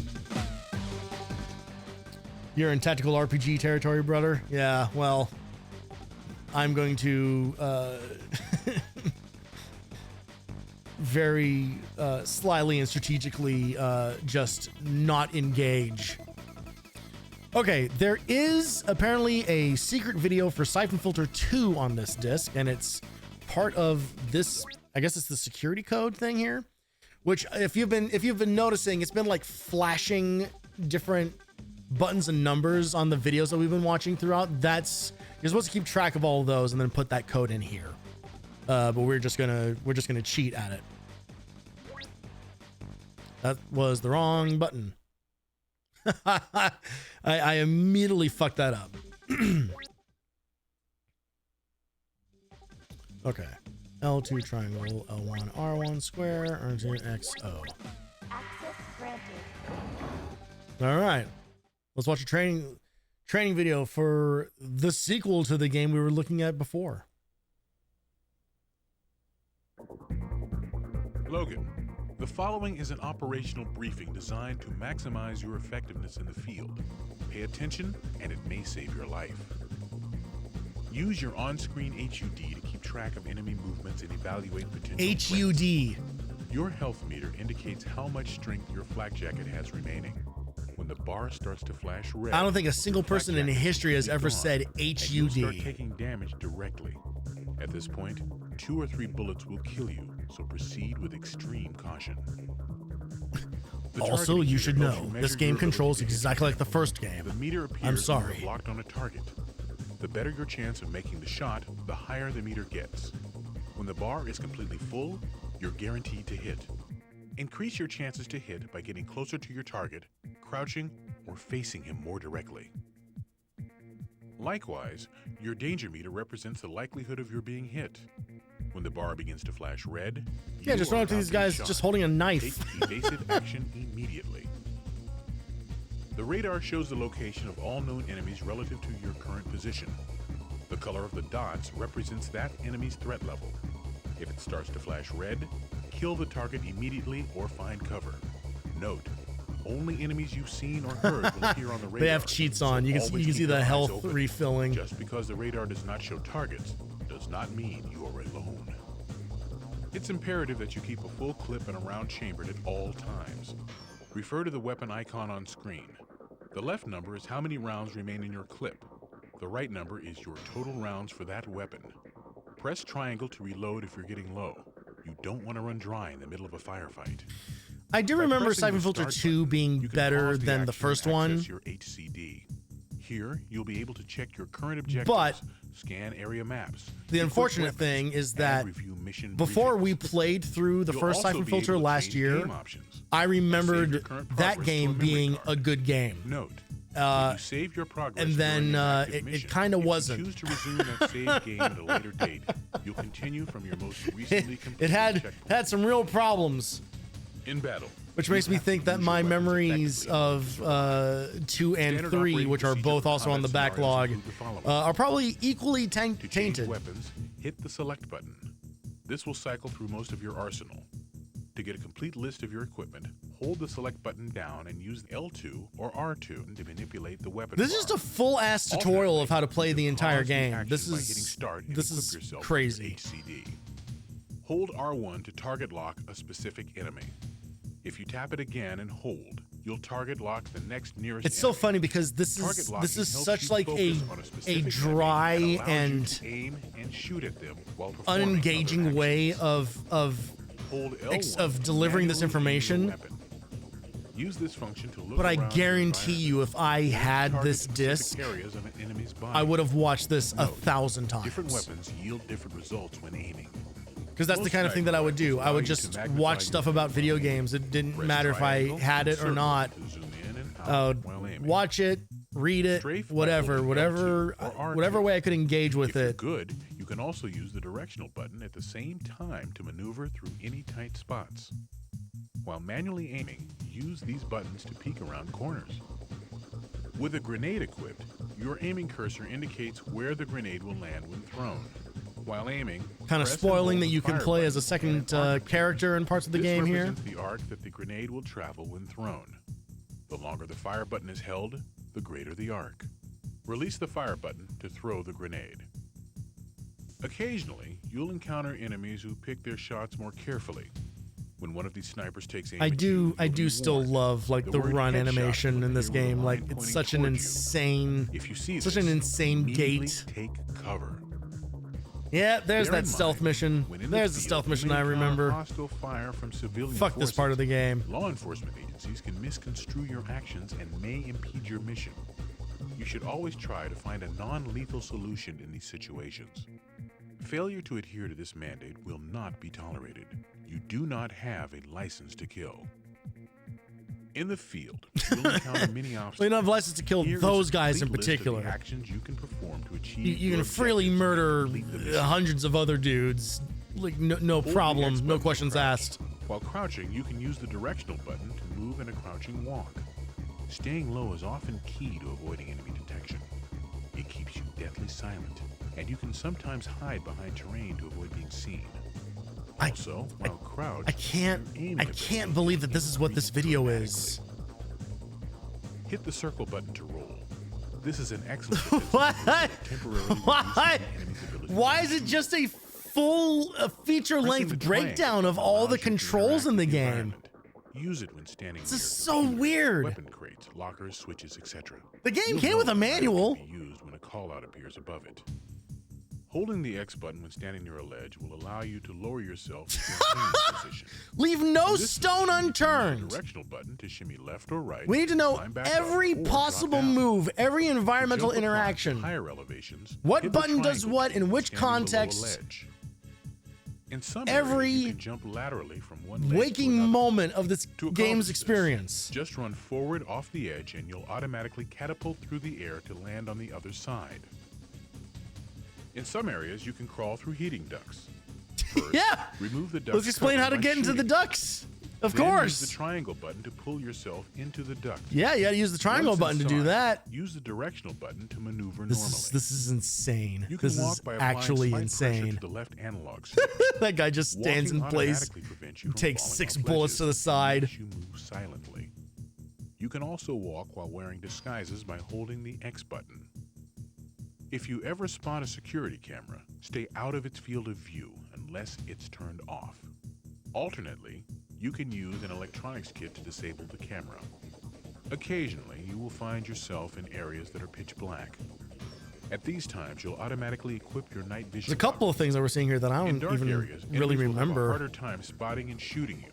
So use this to your advantage by keeping your Again, distance. just like with the first Syphon Filter, like I never actually like played through any of these games. Like I just used like level select cheats to kind of just like jump around.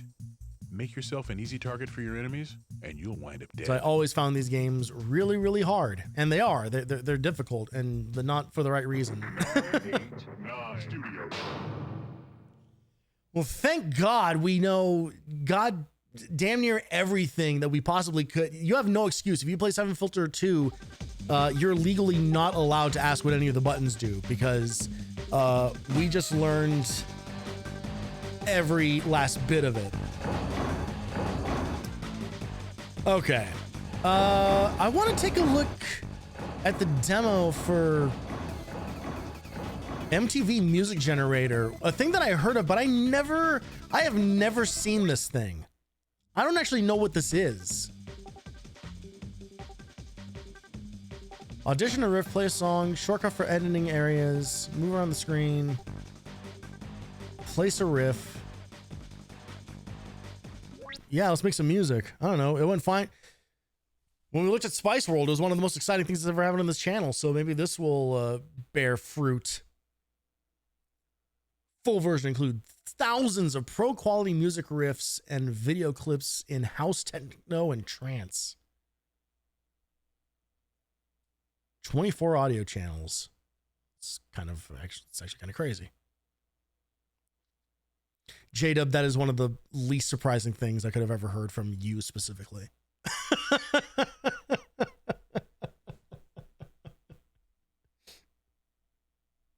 Oh, what's that? You're into like music stuff? Yeah, weird. Oh, crazy. Well, I apologize because this is probably going to be dog shit.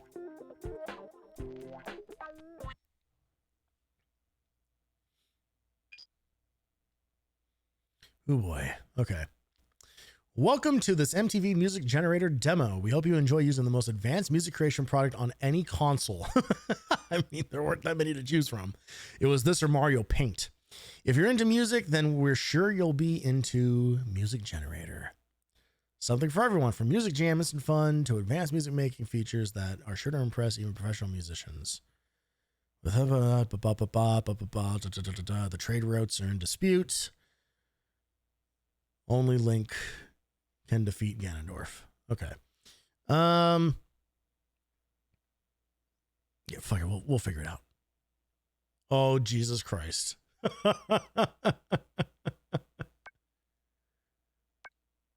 Wow, it really is.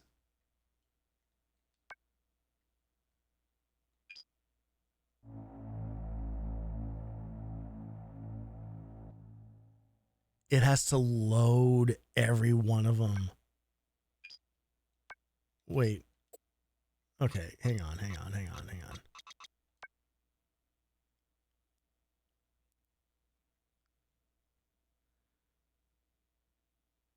Okay, I just need... Oh, shit. I should have actually paid attention during the controls explanation. Okay, we're going to remove unused riffs. Okay, I have to stop pressing R1 because apparently that's illegal. What's in the options? Centre screen. Why does this MTV product have European spelling on things?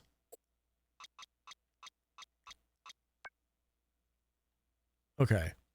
X does seemingly nothing in this context. Square, same answer. Triangle goes up to that menu. Okay.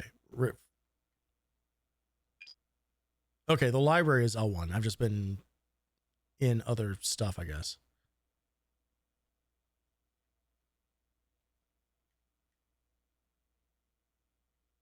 How do I preview these?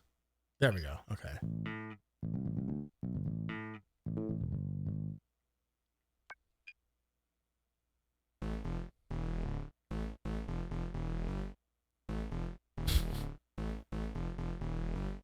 Okay, so we can make some really gross sounding stuff apparently.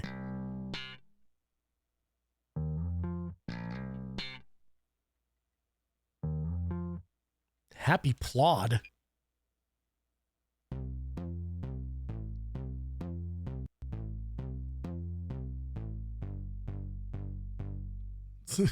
Yo, this that Jeopardy type beat. All right, let's put in a happy plod for, you know. All right. So that's two counts of 4 right there.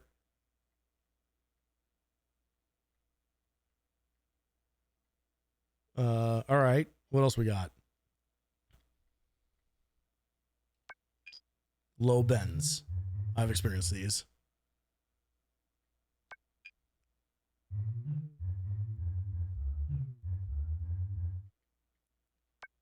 Yo, play me some of that popper bass too. Just getting good enough.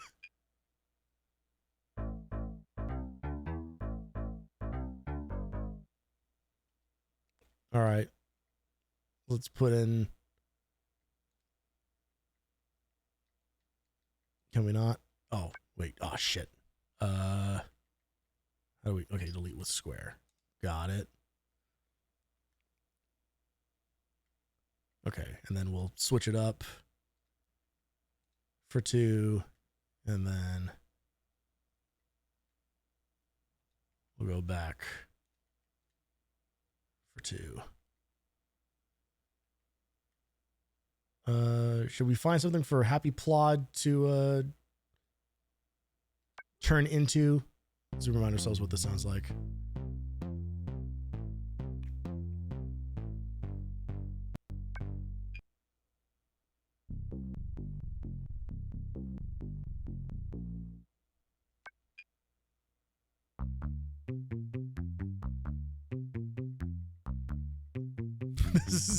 This is such an unintuitive way to to deliver this. Okay, all right. So we do have more. Oh my god. Well, there's actually a lot of. Okay, all right. We have found the part where things don't exist on this demo. All right, we are we're limited to house music only. Wow, there is a lot of stuff in here. Okay.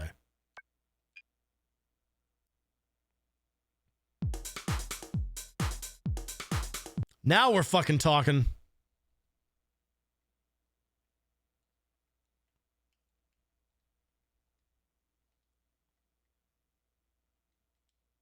Oh, shit. Oh, I didn't mean to do that. Oh, god damn it. Oh, they took my happy plot away. Hang on. Hang on. Hang on.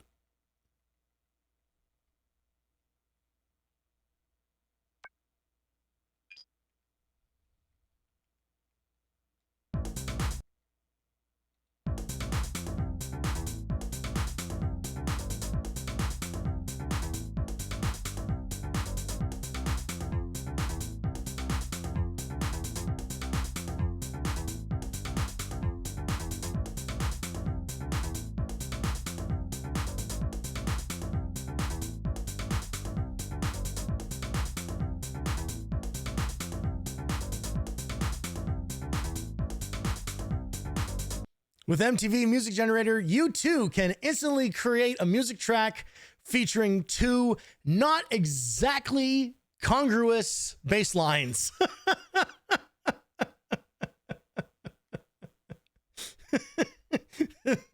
Ever so slightly clashing. Ever so much. Oh, let's get some arpeggios in here. I'm not even going to preview them. Let's just drop them in.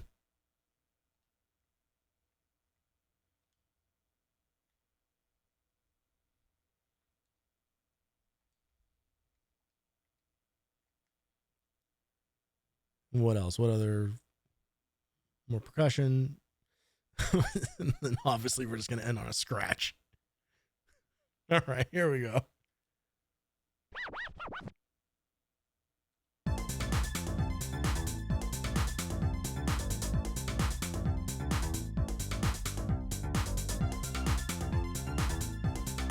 Hell yeah! We made menu music for a PlayStation Underground disc.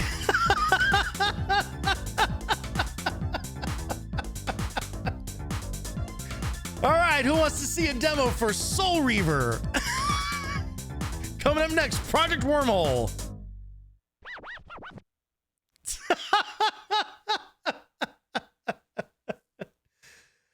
I mean, I could obviously see how someone could really lose a lot of time. Could lose a lot of time to that. Yeah, that is not at all intuitive. You figure out the controls eventually, but that is such a slow way to build music. And then also, I don't know what you would do with this.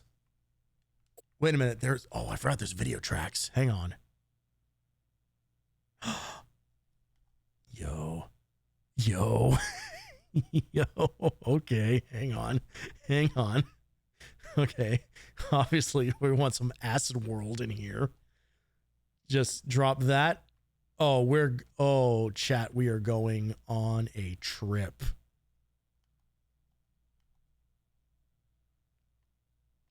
Y'all want to get bricked? This is music to get bricked to.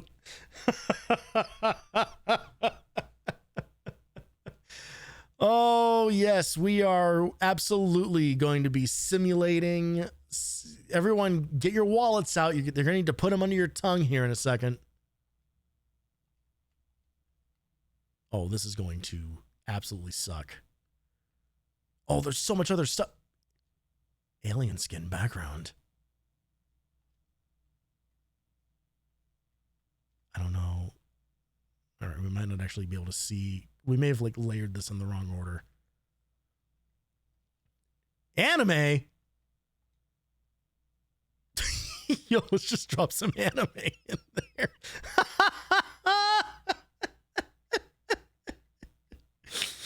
Yeah, what's in your face?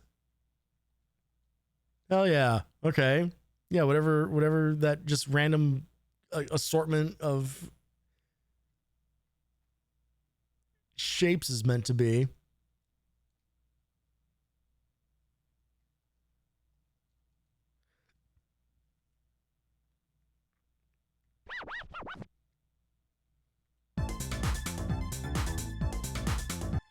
Is there a way to No. Oh, no shit. Oh, god damn it. Can we not see this full screen? We did layer these in the wrong order, by the way. Video to full screen. Oh, Jesus God. Oh. I hope y'all timed it out. I hope you guys all dropped at the same time.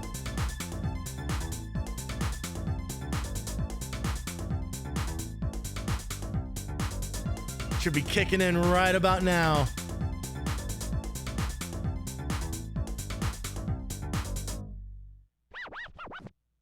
Man, I can do what Aethel does. This is easy.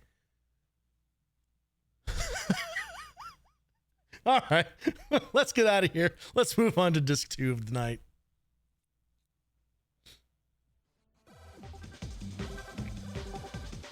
That is, yeah, that is fun. I will admit that is pretty fun. Once you start letting me do video bullshit with it as well, it's hard not to see the appeal.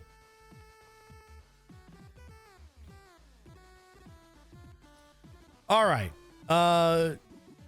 We're gonna go a little long tonight. Fuck it. I haven't streamed in a fucking month, you know? Let's make up for a little bit of lost time here. Let's get into issue 2 here of volume 4 of the PlayStation Underground. We'll just jump right in so that we don't waste a lot of time here.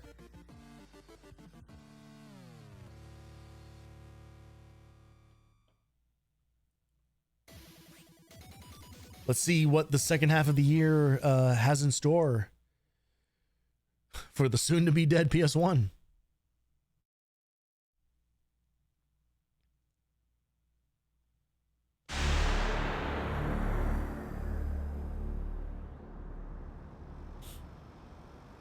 This is probably the same. No, it is it's a little different. Whew, that was a close one. I wonder why they keep shooting missiles at me. Well, maybe it's because they don't want the Hindenburg hovering over their backyard.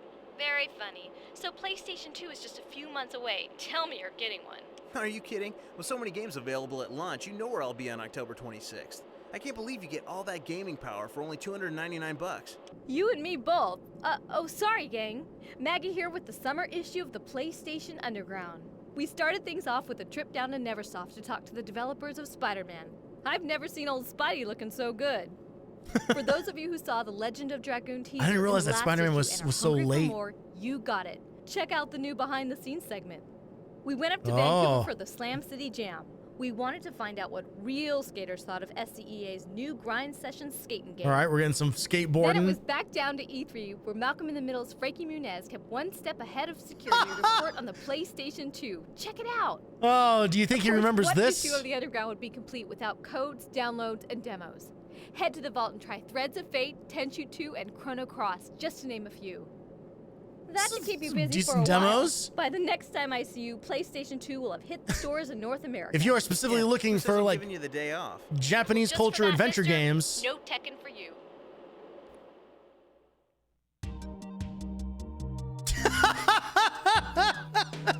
Oh, thank you, PlayStation Underground, for providing me with the perfect image for a thumbnail. I do appreciate you. At the PS2, we got bulletins, behind the scenes event center, download station, all the hits are here. Let's start it off with the PS2. Let's get right into it. Remember, guys, they'll look better on the actual system, even though you're not going to have a TV that can actually display like progressive scan. I'm Frankie Muniz from Fox's Malcolm in the Middle, and I'm here at E3 because the guys at PlayStation Underground asked me to come here to check out the PlayStation 2's newest games. You can tell it's the late 90s because it's still fairly kind of empty here. Man, the fact that even said like trade only event. Like we're still not like opening it up to like the wider public. Oh yeah! Someone tell my mom I'm going to be late for dinner, okay? Yeah.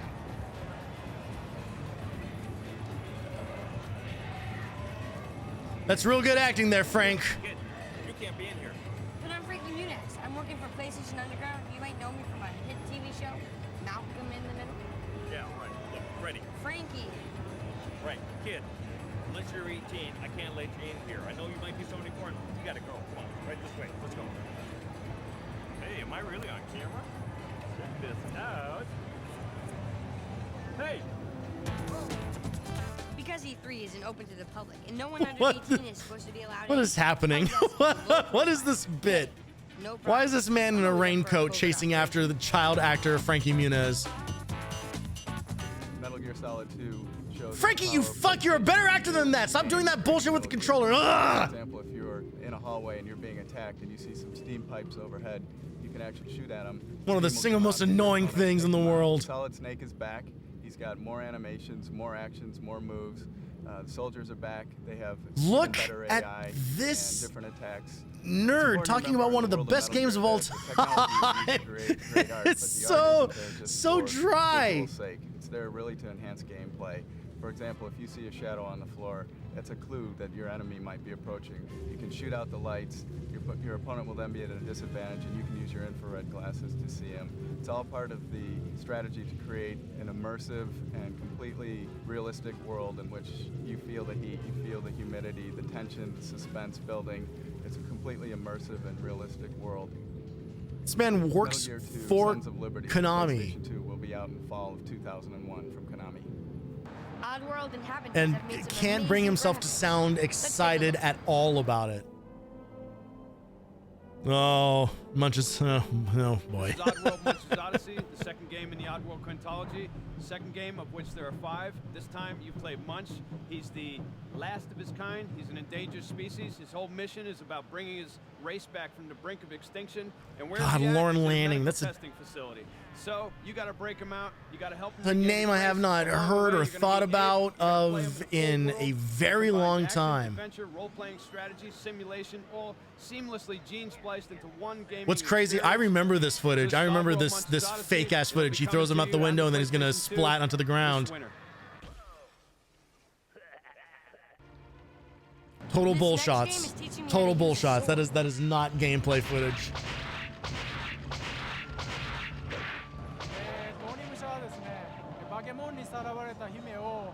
In Onimusha, a princess has been kidnapped by a monster. Munch's Odyssey is, in fact, a pretty rough 3D platformer. It's not great. The graphic level we have achieved in this game was only possible because of the incredible capabilities of the PlayStation 2, combined with Capcom's programming expertise. As a result, Japan's samurai era is represented to perfection. Onimusha is coming to your home this November. Expect the best. We won't fail you.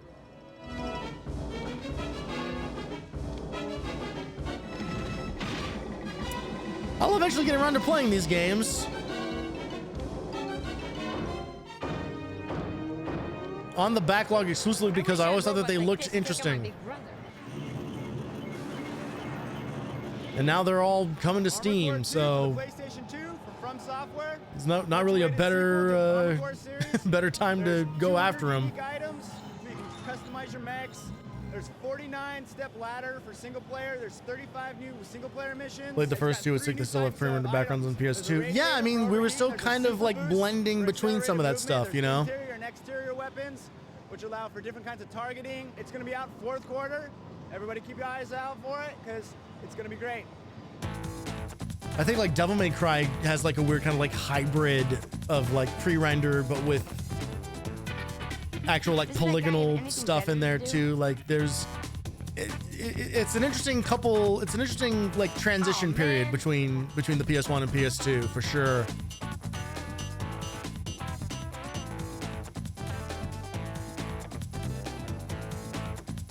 I think I saw Eco on there. Oh goody. Oh yeah. Oh, that's a video game that exists. What if you could do magic? But what if you couldn't control it? We're talking about Summoner, an RPG for the PlayStation 2 that's due out on October 26th. Who am I, Chris Angel? It's a story about a man named Joseph who has the ability to summon demons. As a young man, he summoned a demon that got out of control and destroyed his hometown. A man named Joseph who can summon demons. One of the worst pitch lines I think I've ever heard for a product. Sounds like the setup for like and I think you should leave sketch. I'm Joseph. I can summon demons. Viria, it's a bunny raid. Thank you very much for the raid, Viria. Someone say Chris Angel. Yeah, someone certainly did, unfortunately. It is a unique approach. Welcome in, everybody. How's it going? Hope you all are having a fun evening. You play a young You're gonna play the Disturbed cover to go. You'll need to find your way through dark dungeons, trap-filled corridors, dangerously open fields. Hey everybody, welcome in. I'm Tony, I'm a retro streamer. We are looking at the PlayStation Underground demo disc. We are on Volume 4, Issue 2 tonight. We have crossed over from the days of the PS1 and starting to get previews for things on the PS2 here. Look and feel as you swing on them, or the details and the amazing. Also, more importantly than that, this Saturday, Viria will be on this channel playing video games with myself and Valeno from Bonopolis for Extra Life. We are doing a 24-hour live stream to raise money for Children's Miracle Network, specifically St. Rose Dominican Hospitals in Nevada, specifically in Las Vegas, as a matter of fact. And that is happening, like I said, this Saturday, starting at 10 a.m. Pacific time. if you want more information about it, or you would like to donate to our cause as we try to raise $5,000 by the end of Sunday, you can go to that link right there. You can donate now, and you can tune in on Saturday for what is going to be one very long, very chaotic day of a whole lot of video games with myself, Viria, Valeno, some other streamers and VTubers, and a whole lot of friends and performers from the Las Vegas theater and improv community. How much caffeine is involved? It's fucking a lot. And I have to be,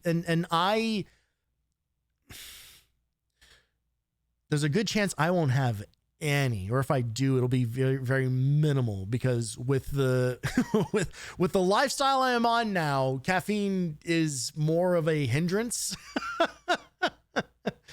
Insofar as, thank you for the hydrate. If I drink a lot of caffeine during Extra Life, I will be having to get up to pee every like 15 minutes. So not an ideal situation. So I got to pick between being able to stay awake, but also being present for the show and not having to,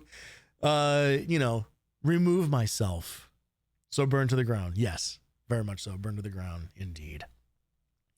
All right, let's get back into this look at Eco, which at the time, the PS2 is not out yet. The PS2 will not be released for another, I think, 4 or 5 months after this disc comes out. So this probably looks fucking insane. All these occur in real time and react to the way you play the game. PlayStation 2 opens so many opportunities that the possibilities seem endless. I played very little of this game. It is on the backlog. I definitely want to play through the whole thing. I love Shadow of the Colossus. I've played through Shadow of the Colossus a number of times. That game is absolutely amazing. I do think playing the PS3 version is the way to go because it fixes the frame rate. I never played the full remake of it. Pretty cool PlayStation 2 games, huh? I think so. I have to wait till October 26th to actually play them.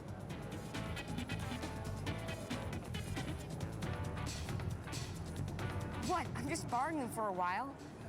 You don't have any of the cables or controllers or... Frankie, I hope one of those is for me. Uh-oh. That's the first time we've incorporated Maggie into any of the actual... She's usually just there as like introduce the disc, but now apparently she's an active cast member. Oh, okay, and then they've broken it out into the different parts of the game. Cool. Again, and we just, in the first disc that we looked at earlier, we didn't see any of these games.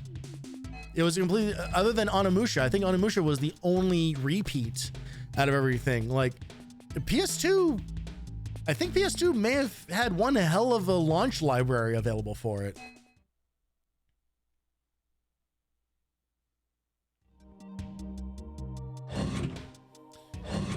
All right, what do we got in the behind the scenes? I've already forgotten what they previewed this section was going to be about. Right, Spider-Man. Oh, and Legend of Dragoon. Okay. Well, let's look at Spider-Man. We have played through this already. Oh, Jesus Christ. Oh, it's everybody's favorite web slinger. If anybody's ever given the opportunity to do Spider-Man as a video game, I think they would just snap it up. He's the superhero. I mean, the best superhero that you could ever come up with. I mean, plus he relates so much to like who we were growing up as kids. Having trouble with with girls and money, and then also being able to have all these cool powers, be able to swing around, wall crawl. Yeah, that's super relatable. I had all those things.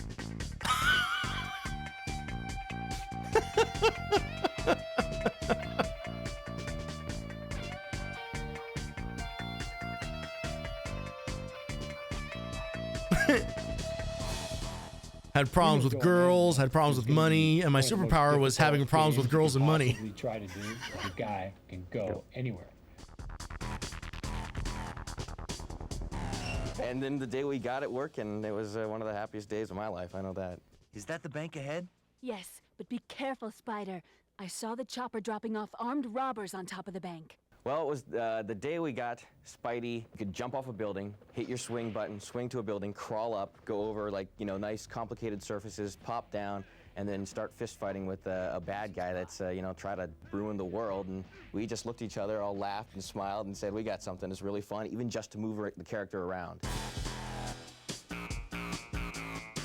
This game's rough. I think it's rough. The biggest aha was getting Spidey to like swing from building to building and have it be fun. It's hard to go back to. A lot of different steps, and it almost there's a lot of love in it. There was a lot of love and a lot of charm in it, for sure. But boy howdy, it is. Like, no, what you want to do is be able to it jump is off a building, dated. hit your button, swing to the next building. Stay right where you are, Spider-Man. If you were Spider-Man, and if you did not play it as a kid, there's no way anyone could go back to this game like today, sight unseen, no nostalgia for it, and enjoy their time with it. Because I do have a lot of nostalgia for this game, and when we played through it earlier this year, it was not what I remembered. It was rough. The biggest thing we realized while making this game is getting him in those poses and making it look fluid was so hard. Getting a guy to do that. Is it not worth it for only the web swinging? I mean, the web swinging is not at all like it would end up being like in the later games. It's very much like jump in the direction of a building and hold the swing button, and then it'll just kind of like autopilot there. It's still fun. It's just it's not a physics-based game at all. Like that would come much later in the games. Like it wouldn't be until like the PS2 and GameCube. Spider-Man 2, right? The movie Spider-Man 2 game is the one that everybody kind of like points to as like, oh my god, they finally started making Spider-Man fun.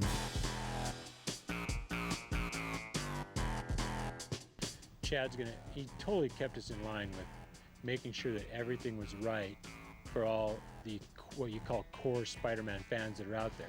So we've got things in the game that only real live, true to life Spider-Man fans are gonna pick up. Behind you. Got, you know, the Fantastic Four's building there. You know, there's a strange man in weird pajamas. With just fun things that, you know, just the core people will know, but then also the people who don't know will be like, what is this? And then they might be interested in even learning more about it. And actually, we're going to try to give them as much information as they need.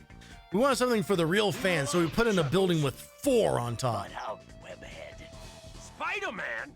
I asked for the police, and I get this? The cutscenes are essentially the driving force of the game. Your reward for getting through this level. This is a longer video than I was expecting it to be. They're going into a lot of detail here. See how the story's going to unfold.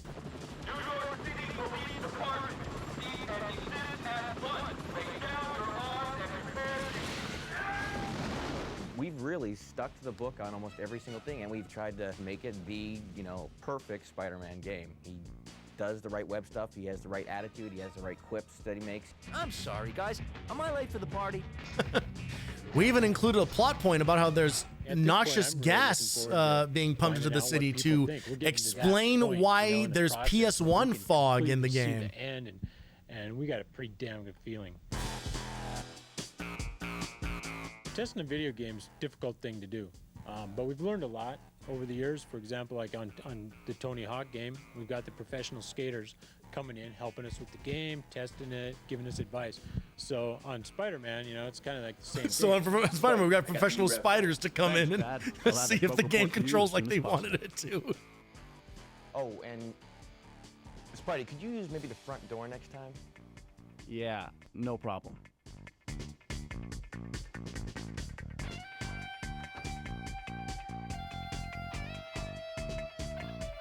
Man, just like the comics. The best thing about the Spider-Man game on PS1 is the swear filter, which if you go further back in my channel, you will find clips of that. If you try to put in swears for your save game name or any of there's a password system. If you try to use any swears, a little tiny Spider-Man comes up and punches the word into something less offensive. It's fantastic. All right, Legend of Dragoon.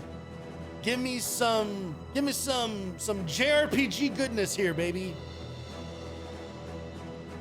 In a beautiful, magical world, a mysterious prophecy begins to unfold, triggering immense change.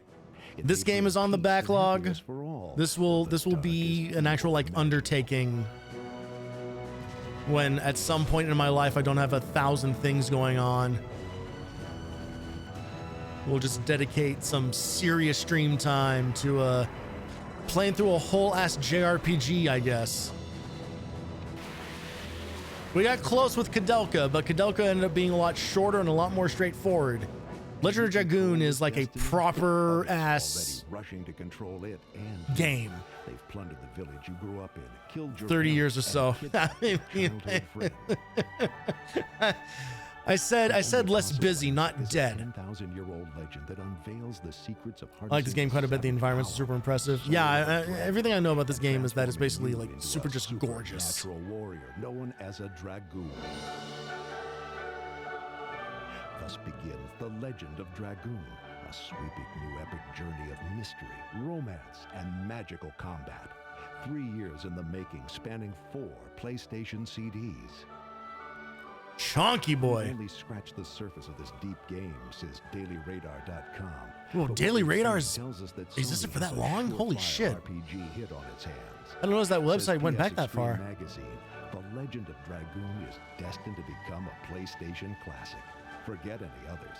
The Legend of Dragoon redefines the meaning of role-playing adventures.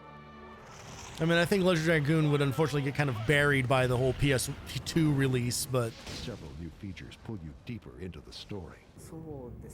We developed an innovative real-time tactical combat system called the Additionals Attack. By pressing the button successfully at the right time, you can execute and control the fighting action. Yep. This brings real-time tension to the battle. This is why it's on the backlog, is because it has a battle system where you actually like control some of the parts of it. Literally all I ever needed to be convinced to actually play a JRPG, if you can control the battles a little bit. I talked about this when we looked at FF8. The fact that you can press R1 to do a little bit more damage with the gunblade was literally all it took for me to actually play through that whole game. Spells. It's really cool.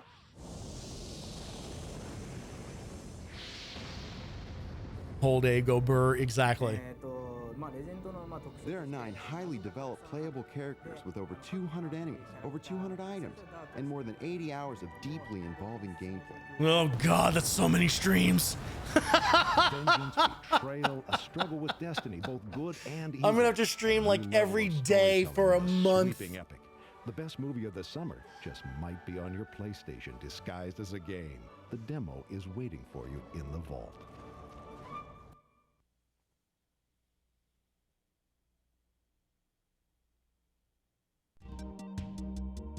Who actually developed Legend of Dragoon? Did they? Is Legend of Dragoon like a Sony property? Or was that also Square? Or Enix, I guess it would have been at the time. No, it is. It's a Sony. Yeah. Japan studio. Wow. So just the most first party you can possibly get. I typed in Legend of Dragoon into Google, and one of the first things that came up is Reddit. Is Legend of Dragoon any good on r/JRPG? This is from 3 months ago.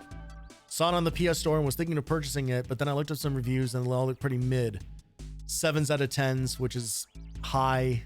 Fucking idiot. 6 out of 10s. 75 out of 100. Those are good scores.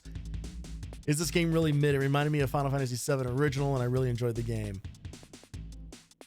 It's a cult classic that's pretty good, but not quite as good as the heavy hitters in the genre. It's also over 25 years old, so I won't be getting 9s and 10s on modern PS Store. It's worth playing if you're into retro JRPGs and FF7 through 9 for sure.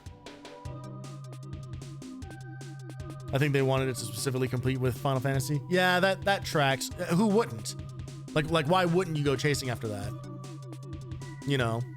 For every Final Fantasy, there was a Legend of Dragoon or a Jade Cocoon or Xenogears. Well, Xenogears was also Enix, wasn't it? Or Squaresoft.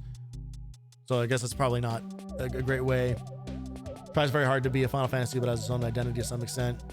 Hey, I mean, there are worse games to try to mimic, you know? like at a certain point, like it makes sense to try to like chase after the popular thing. And this was an era full of that. I mean, we're still seeing that, but it's now game development is so spread out in so many different directions. It's a little different. Like now you see it more in like the fucking like Steam slop that gets just like churned out every day. It's a lot rarer to see it happen in like the actual like developer like AA, AAA scenes. All right, enough of this RPG turn-based bullshit. Give me some fucking skateboarders. Give me some real shit. Take me to the Slam City Jam, baby.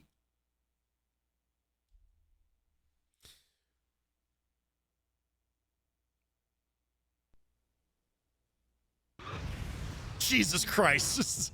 Starting with an explosion. Hi, this is Star Trek Invasion. It's the first Star Trek game for the Hell PlayStation. yeah. It's coming out later this summer. The game is a space adventure. And in the game, you play a commander of a new ship that we've designed called the Valkyrie. You fly with your squad mates to help defend the Klingons from their arch enemies. I never actually played this, but goddamn, boy, it sure looks like a Colony Wars type of game, don't it? Boy, it sure looks like Colony Wars. 20 weapons from photon torpedoes, phasers, galactic mines, all the way through trilithium phasers. The game also features Patrick Stewart and Michael Dorn from the TV show and the movies, as well as featuring a whole new storyline that we created. Michael Dorn, of course, the only one not too busy to lend his talents. Against each other or with each other to help defend the Federation. Sound effects, music, the whole thing tells The Golden Gate Bridge, we have everything Star Trek fans love.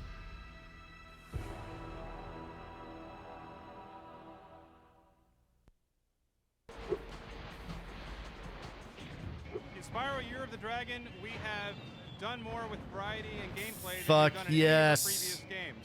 The thing we like the most This game is so about Spyro goddamn good. is that you can play as 4 different It's critters so in the good. game. You can play as a strong man. Even with all the feature creep, like this game is feature creep the game. There are so many other playable characters and random bullshit things that you do once and then never again. And they help Spyro in I love it. to bring the dragon eggs back to I the love dragon it. It world. is such a good Another game. thing that we're really excited about is the variety of mini games. As Spyro, you can go into a skateboard park. You can compete against other characters in the game in a skateboard challenge.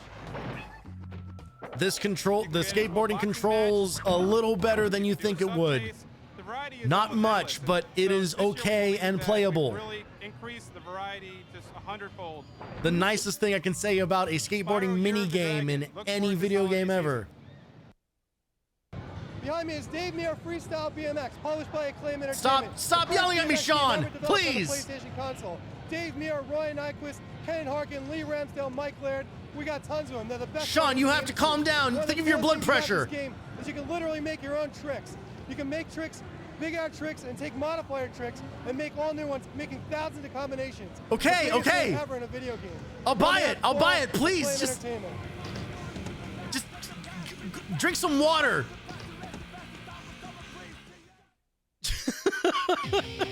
God damn. Hi, we're showing off Parasite Eve 2 here from Squaresoft. A lot of things have changed about the game. The main thing is the battle system. We're no longer using a turn-based system. We're not using a real-time system.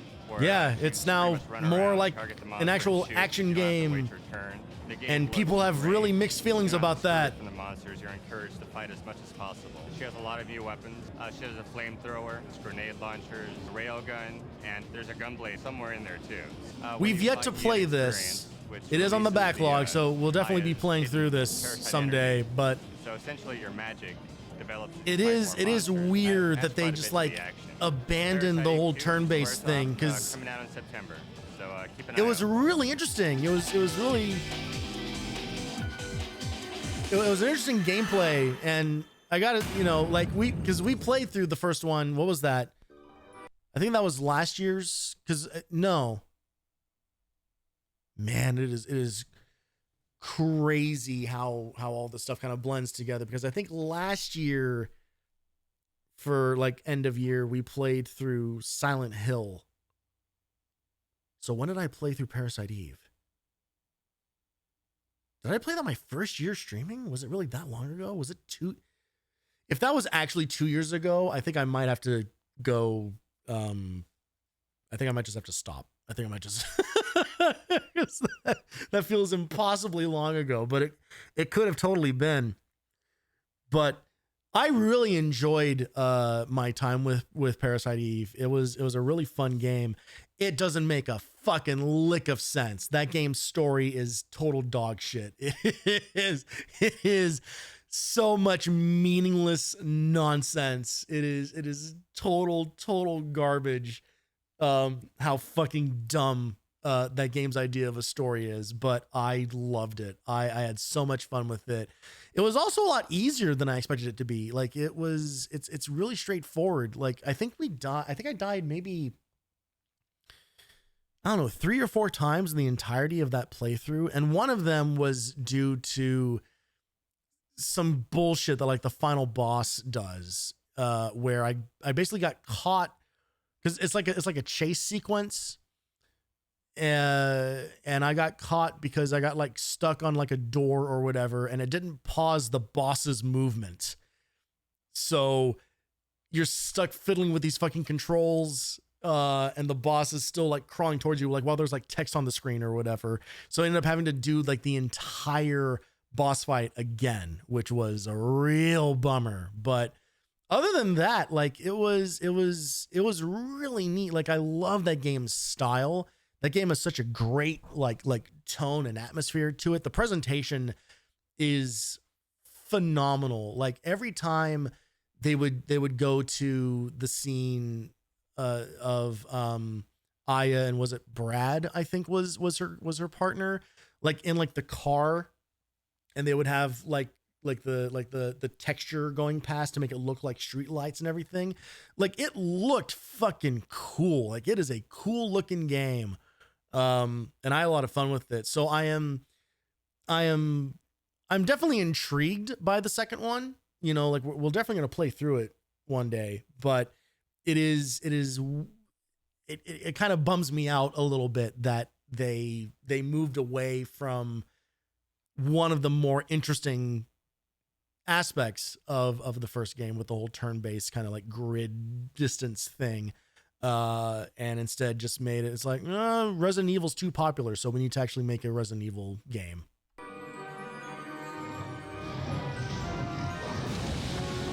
Now we're fucking talking. If we're talking about games with incredible fucking presentation and style and flair and a completely unique battle system, fucking, oh man. Again, this is like Legend of Dragoon, where like when we eventually get to Vagrant Story, it's gonna have to be like a full like dedicated season of streams. But fuck, man, do I want to play through this game in its entirety so bad. For the Sony PlayStation, one of the great things about this particular game, it's an active time battle system, and what I really like is that you can target the individual body parts of your enemy.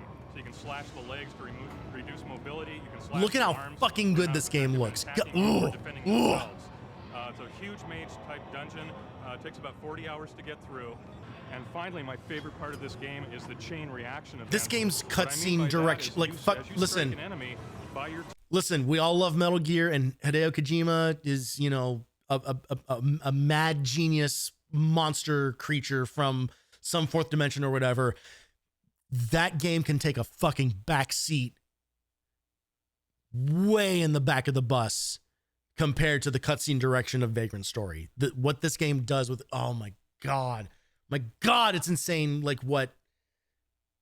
Look, it's so funny because I famously like not a fan of Square games and JRPGs and stuff like that, like at the time as a kid. And I have totally seen the light in the years since.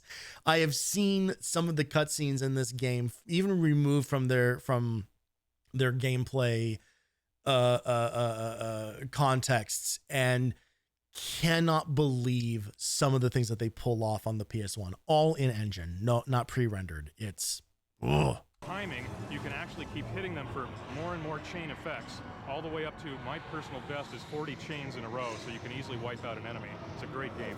Be sure that you check it out.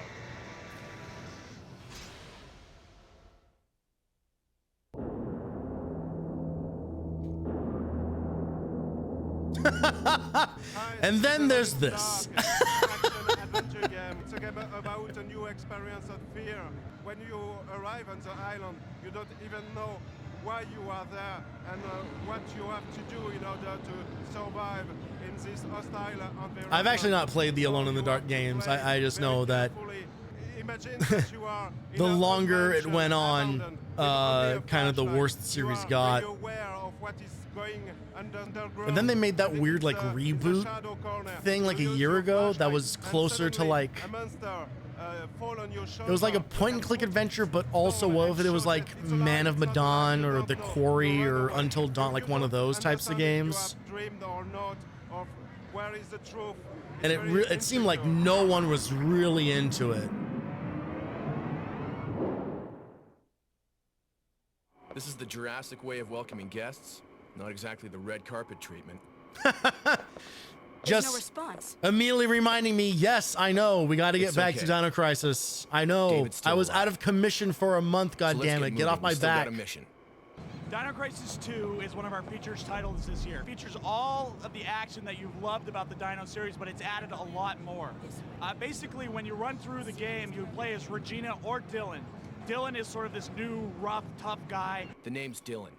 Call me that when you need some help. It's so funny because this game went the exact same way as Parasite Eve, where original Dino Crisis, you know, is Resident Evil with dinosaurs, and then Dino Crisis 2 is like, it's just straight up an action game. Like straight up an action game with fucking like score multipliers. Of course, from the original Dino, who uses her cunning stealth and weapons expertise to defeat the evil predators. See? Basically, what we've done with Dino is kind of overhauled the series. We've increased the polygon count, added greater detail to the characters, just made the environments much more realistic. And you'll use this new combo system. You'll earn points for each dinosaur you kill. And as you go through, you kill more dinosaurs, you'll earn more points, which in turn you'll be able to buy more weapons. This game features tons more weapons than the original. You've got everywhere from sort of rocket launcher type weapons to fully automatic machine guns, and we've increased the power of them greatly as well. I know I'm speaking like out of school on this, but I always find it interesting when people complain about Dino Crisis 3 like ruining the series and moving too far away from like the horror survival, from like the survival horror roots and everything, when it's like Dino Crisis 2 already did that. I think people just don't like Dino Crisis 3 because it has aliens in it. Crash Bash is a 3D arena-based battle game where you can pick Crash or any of There's probably way worse problems with the game, like at like a fundamental level, but when I hear people complain about like tone and action and stuff like that when it comes to that game, it's just like, y'all need to take a look at what Dino Crisis 2 was, because it was not, it wasn't what the first game was like, not at all. and colors as you can. It's a fun game, unlike any other Crash game that you've seen before. And it's coming I out this played holiday. a lot of Crash Bash, Hello, gamers. I'm and I right here, don't the think it's Atari actually booth, very hopping good. next to Frogger 2, an all-new game, an all-new experience. We've got an incredible new enemy for you, Swampy the Crocodile. Crash Bash basically has like 5 mini games total, spread out over like 40 stages. And all new worlds to explore.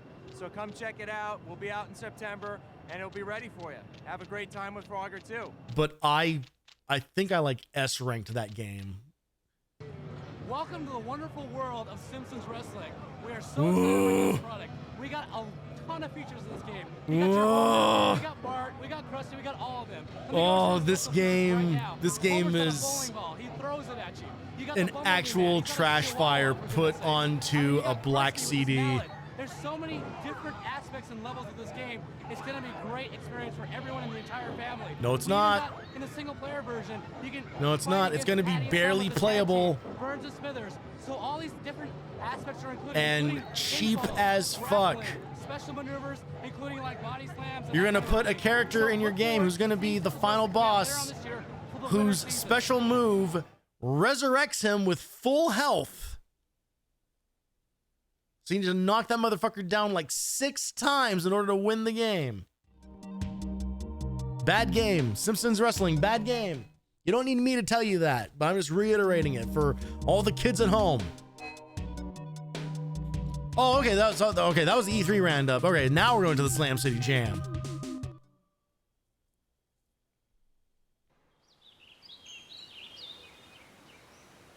Oh, Vancouver. I would like to go back and actually see more of the city. Jesus fuck.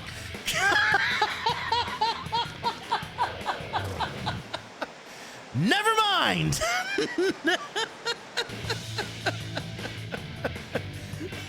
I'll stay home. It's plenty loud here. Vancouver, Canada. It's the gateway to thousands of miles of wilderness. It's also home to Slam City Jam, the North American Skateboard Championships. In nature, gravity rules. Things fall. Yeah, hopefully this skateboarding, none of the skateboarding footage doxes you, Varia.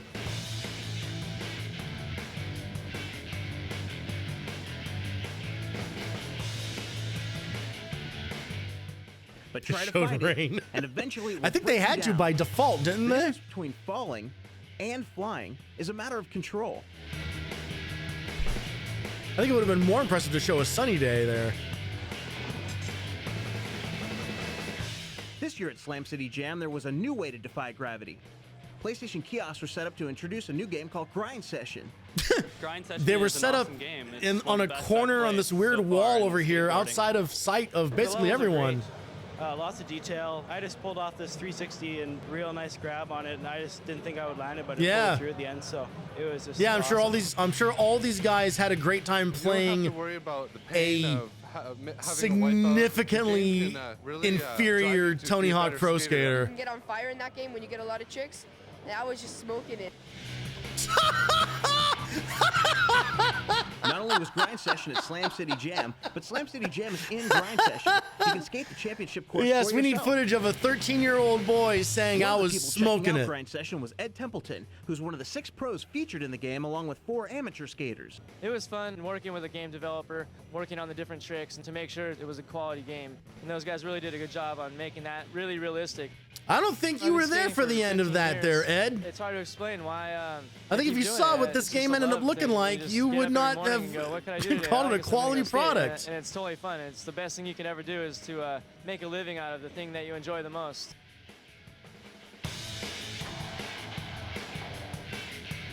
Man, it'd be so cool to have a PS1 signed by a skateboarder you've never heard of. I got injured the first day of skating the course here. Definitely not 100% right now. I thought yesterday that I wouldn't be able to skate at all, so I'm lucky to even be out there at all right now. Despite an injured heel, Ed Templeton beat gravity and won Best Trick in the Street Division.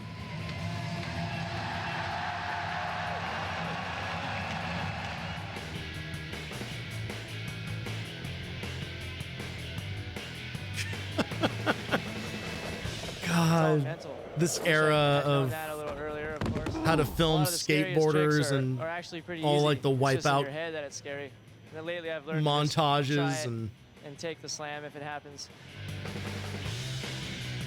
Yeah, you know, you just gotta take the slam, get on fire, and just smoke it, baby. When you're slamming up in Jam City, that's just absolutely butter. How well can you beat gravity? There's an easy way to find out. The Grind Session demo is waiting in the vault, and the next Vans skateboard event begins September 12th. For more details, check out www.vans.com. Look at that URL reveal. All right, redeemed. That was amazing. That's how you do a wipe transition, folks.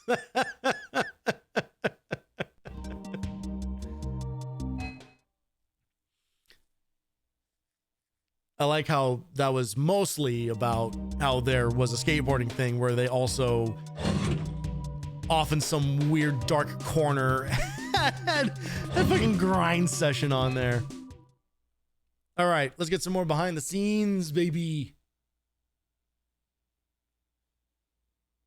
Oh, right. Yeah, last issue they were like, send us your ideas for things to make. All right, Derek Oberlander, let's see your dreams come to life.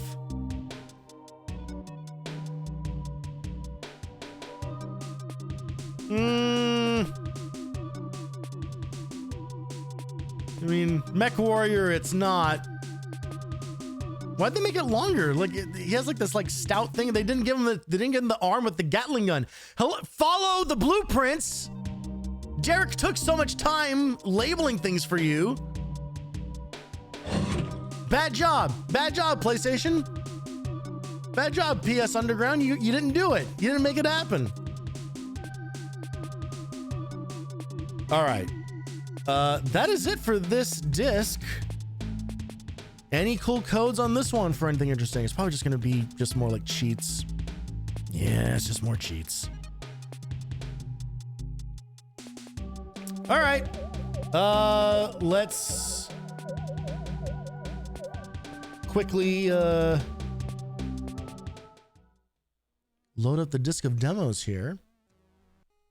There is some stuff for Metal Gear 2 on this disc. This is the hidden code bonus on this one. So we will definitely take a look at that. We'll close with that because being Metal Gear Solid 2, it's probably going to be half an hour long. But let's see what's going on the demo side of things.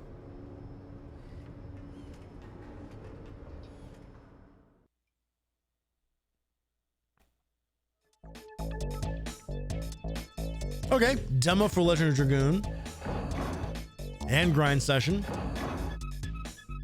Some a turn-based baseball game. Tenchu 2. Star Wars Jedi Power Battles. Hello, okay. Threads of Fate. Some Dave Mira. Video for Chrono Cross. And Valkyrie Profile. Hey, the demo for Star Trek event. Yo, this is one. Fuck, this is a hell of a disc. God damn. This just got some fucking games on it. And Grind Session. What a great disc of 6 and 7 out of 10 video games.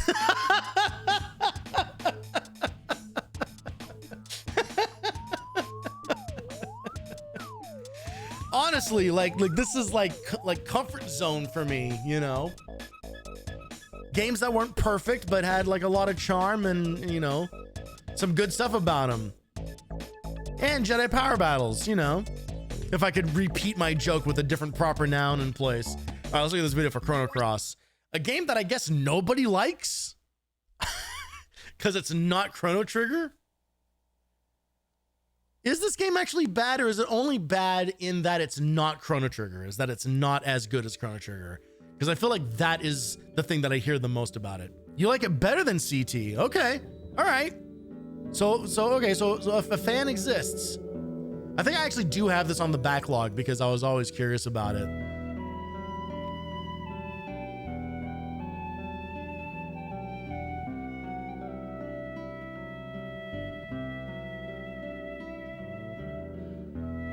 Hey, Max.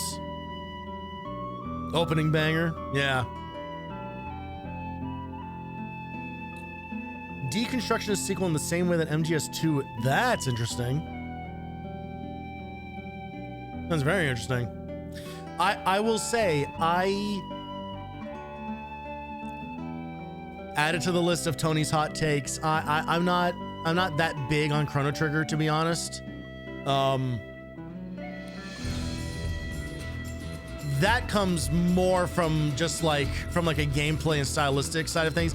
As for as outspoken as I am about kind of like my problems with like JRPGs kind of in general, unfortunately that like still 100% applies to the 2D era. Like I truly don't think that there is a 2D JRPG, like a sprite based sprite art turn-based JRPG that's ever really going to get my attention, that I'm ever going to really be able to get into. And a lot of that just has to do with just like my own personal like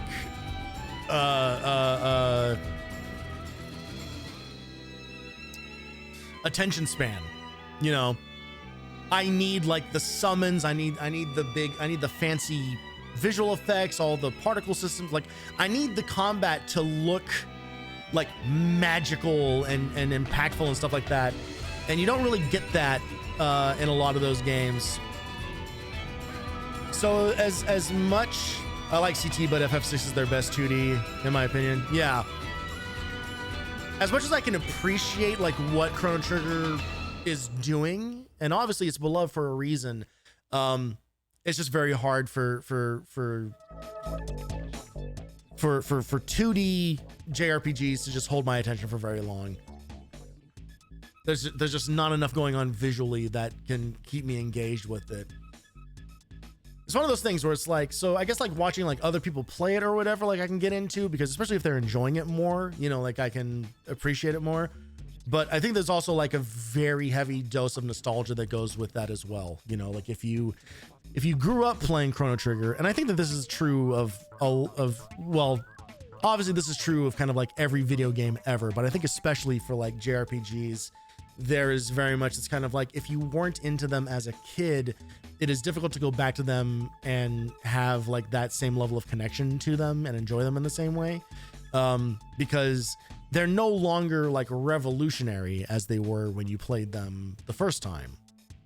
And that to me is when I'm already kind of like at a deficit for games I'm interested in, like genre types that I'm interested in. Like, unfortunately, things like Chrono Trigger and FF6 or 3, whichever one you want to call it, you know, like I can appreciate those from a historic perspective, but extremely unlikely that I will ever like sit down and like play through them myself. Meanwhile, something like Valkyrie Profile, a game that looks as good as this does,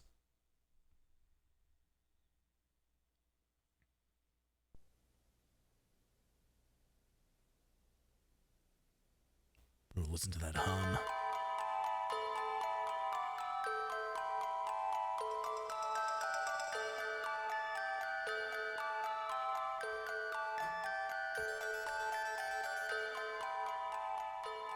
I have played a bit of this.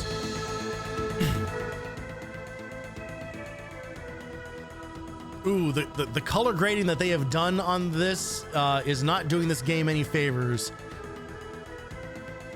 Yeah, this is some rough compression here. This game is gorgeous. It's crazy how good this game looks. Dark Souls 1 composer did the music for this. Makes sense.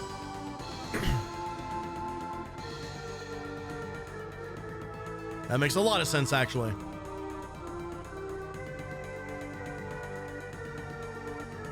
Yeah, like this is what I'm talking about. Like I need like this visual flair and stuff like that to make it, to just help better like sell like the scale of like the battles, and like, you know, like you're doing like these save the world type plots. You need the imagery to go with it, you know.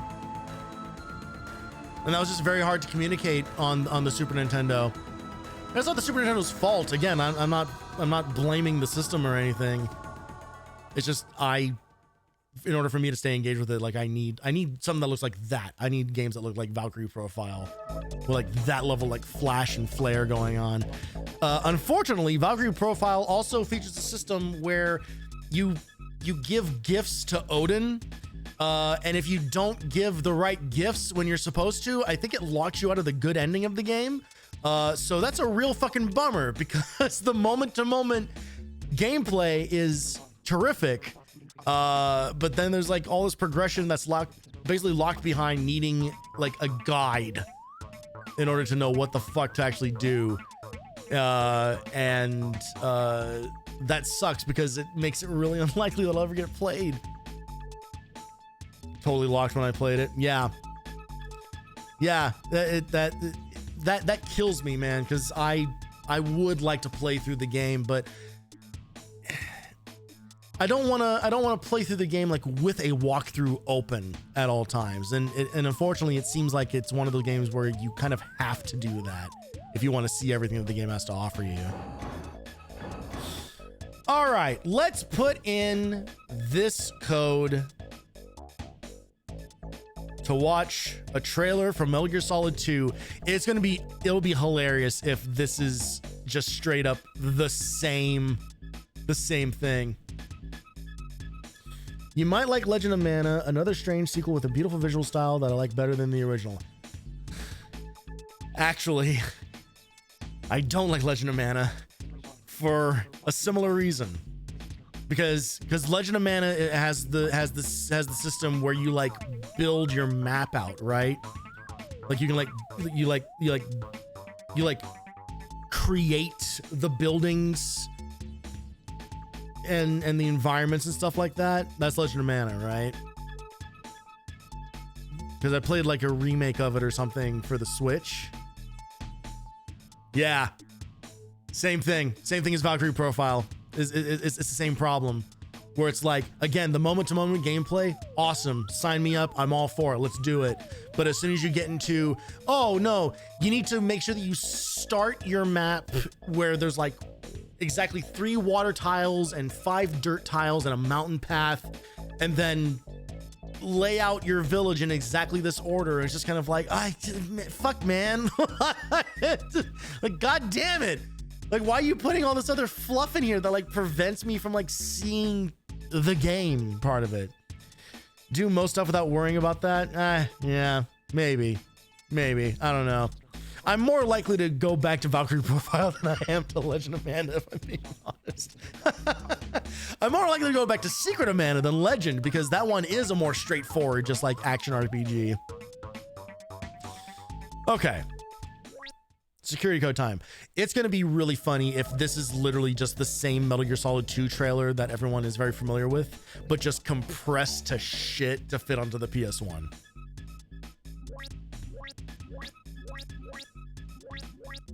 Access granted.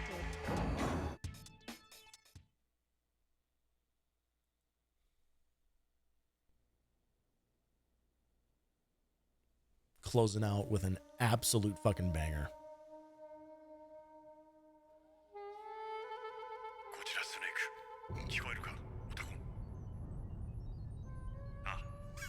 It is. It's the same trailer, isn't it?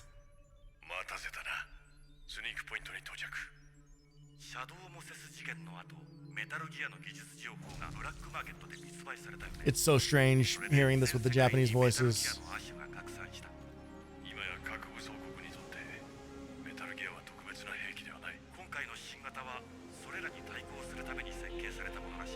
Like, no knock on the Japanese cast, but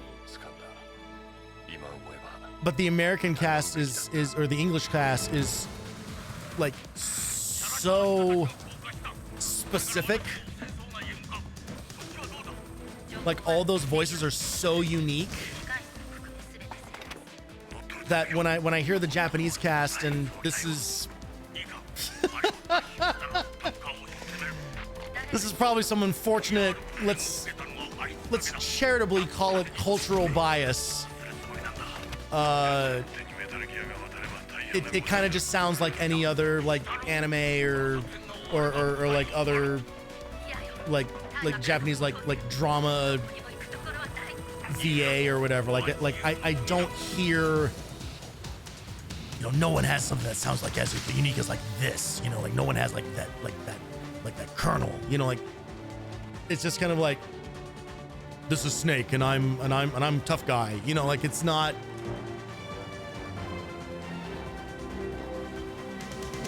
If I don't know, maybe if I like spoke Japanese or like understood it, like maybe I would feel differently about it, but this is the same trailer just compressed to shit. That's so funny.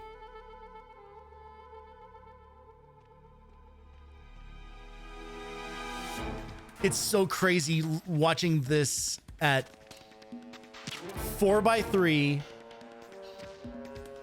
30, I think sub 30 frames per second, and compressed to JPEG video quality.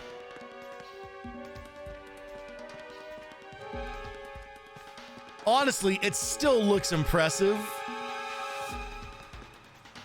but this really undercuts like just how visually insane this game remains to this day.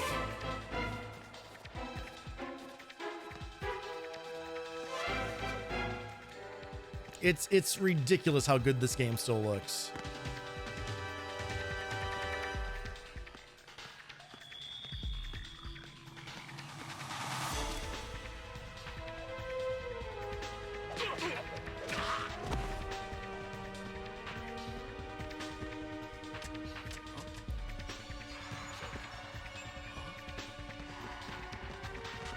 I don't recall if this features any of like the like fake footage of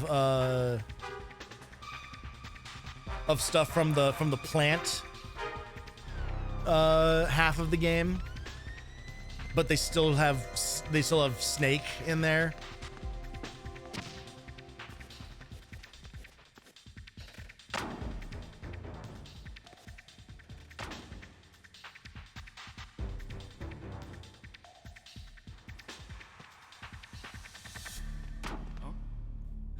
It's so compressed that all the white and black levels have gotten like fully like just like crushed, so you can barely see sometimes.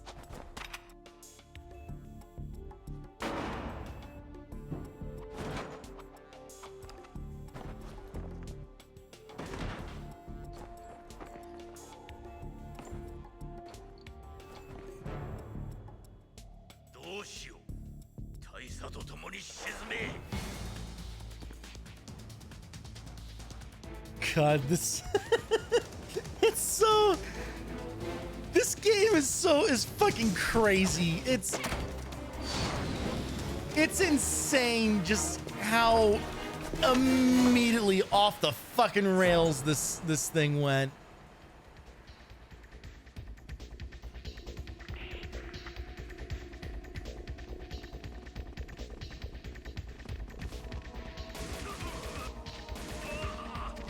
I'm so glad that I actually understand this game now, though. Like the game's story. I remember, I think I've told this story before, but I had a friend back when this game came out, and he had a PS2 and he had this game, and he actually spent the night here, as a matter of fact, and we stayed up quite literally all night playing through the game. And so it was like 3 in the morning or something by the time we got to the game's ending. And I would have been, what? This game came out in 2000? So I was 13 or 14. And did not understand what the hell the ending was. Like, could not wrap my head around it at all. And the thing that I still remember, the thing that specifically threw me off was Ocelot saying that the whole thing was a simulation. And my 13-year-old brain interpreted that literally. Like, I thought that he meant that they were literally like in VR or something, and none of this had happened. And that is bolstered by the fact that when you are on top of Arsenal gear at the end of that game, it looks like you're in like a fucking like VR space. Like, it does not look like you are sailing on the ocean. It looks like you are in cyberspace. So it was extremely confusing because I didn't understand that when they said simulation, they meant that, you know, the operation was simulated, like the whole thing was orchestrated and scripted and everything else like that.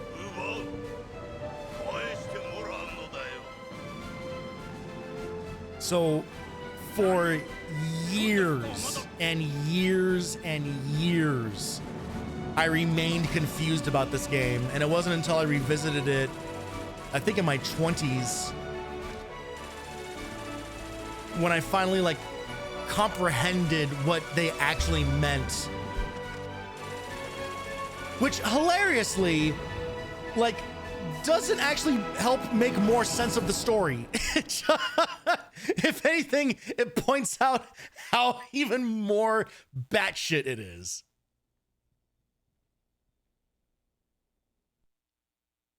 Anyway, we'll play through Metal Gear Solid 2 for next year's Extra Life. We'll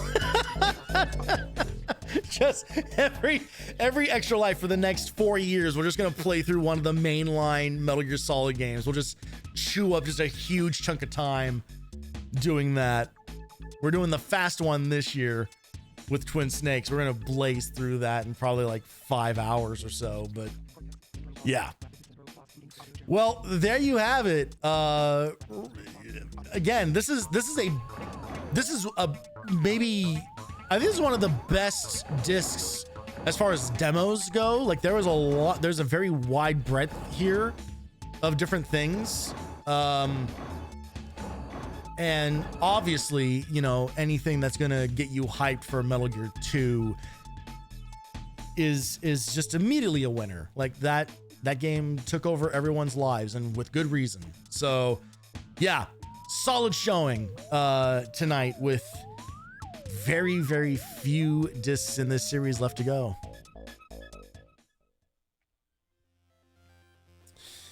But that will have to be for another night. It is late and I got to get to bed so that I can, you know, rocket my way towards this weekend. Again, Extra Life is happening this Saturday. I may stream on Wednesday. It would have to be either Wednesday or Thursday. Basically, I have Thursday, Friday off this week, so that I can prepare the rest of everything.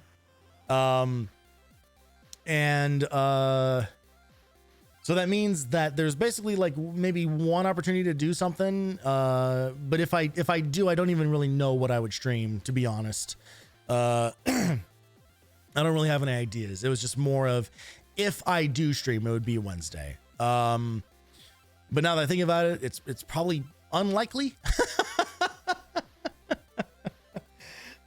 So what I will say is, you know, just keep an eye on the Discord and the socials for if there's going to be any updates there. I will say, if you are a member of the Discord, there's a very good chance that on Friday I may stream to the Discord my Q to Q check, which I do every year, where I basically literally run through I just run through the entire schedule. I run through every single game, double check that it launches correctly, that the audio is set up correctly, that all display settings and everything are ready to rock and roll. I will do a controller check to make sure that, you know, because I only play with only one controller the rest of the year. There's one day a year that I need to have 4 controllers going at the same time. So I'll do like those checks and everything. And I usually like record that personally so that I can like have it for reference and like go back to, in case something breaks, I can like review and see kind of like where was the moment something fell apart or whatever. Fortunately, that's never actually happened. I've never needed to have it recorded. You know, knock on wood. But I may just as kind of like a special little like peek behind the curtain, stream that in the Discord. So if you're a member of the Discord, you'll get to see that happen sometime like Friday morning or afternoon. And if you're not a member of the Discord, you can go join the Discord, which you know. Oh, well, nope, I can't type in my own chat apparently. Is right there. You can get a little peek behind the curtain. There's a good chance you'll see me wearing glasses because I don't want to bother putting in contacts when I'm doing a bunch of tech work. So you want to see me in glasses, testing a bunch of video games and moving couches around, join the Discord. for some hot exclusive behind the scenes. That's my PlayStation Underground, is showing you guys how I move a couch around. So look forward to that. Otherwise, thank you so much for hanging out, you guys. Thank you, Varia, again for the raid. I do appreciate it.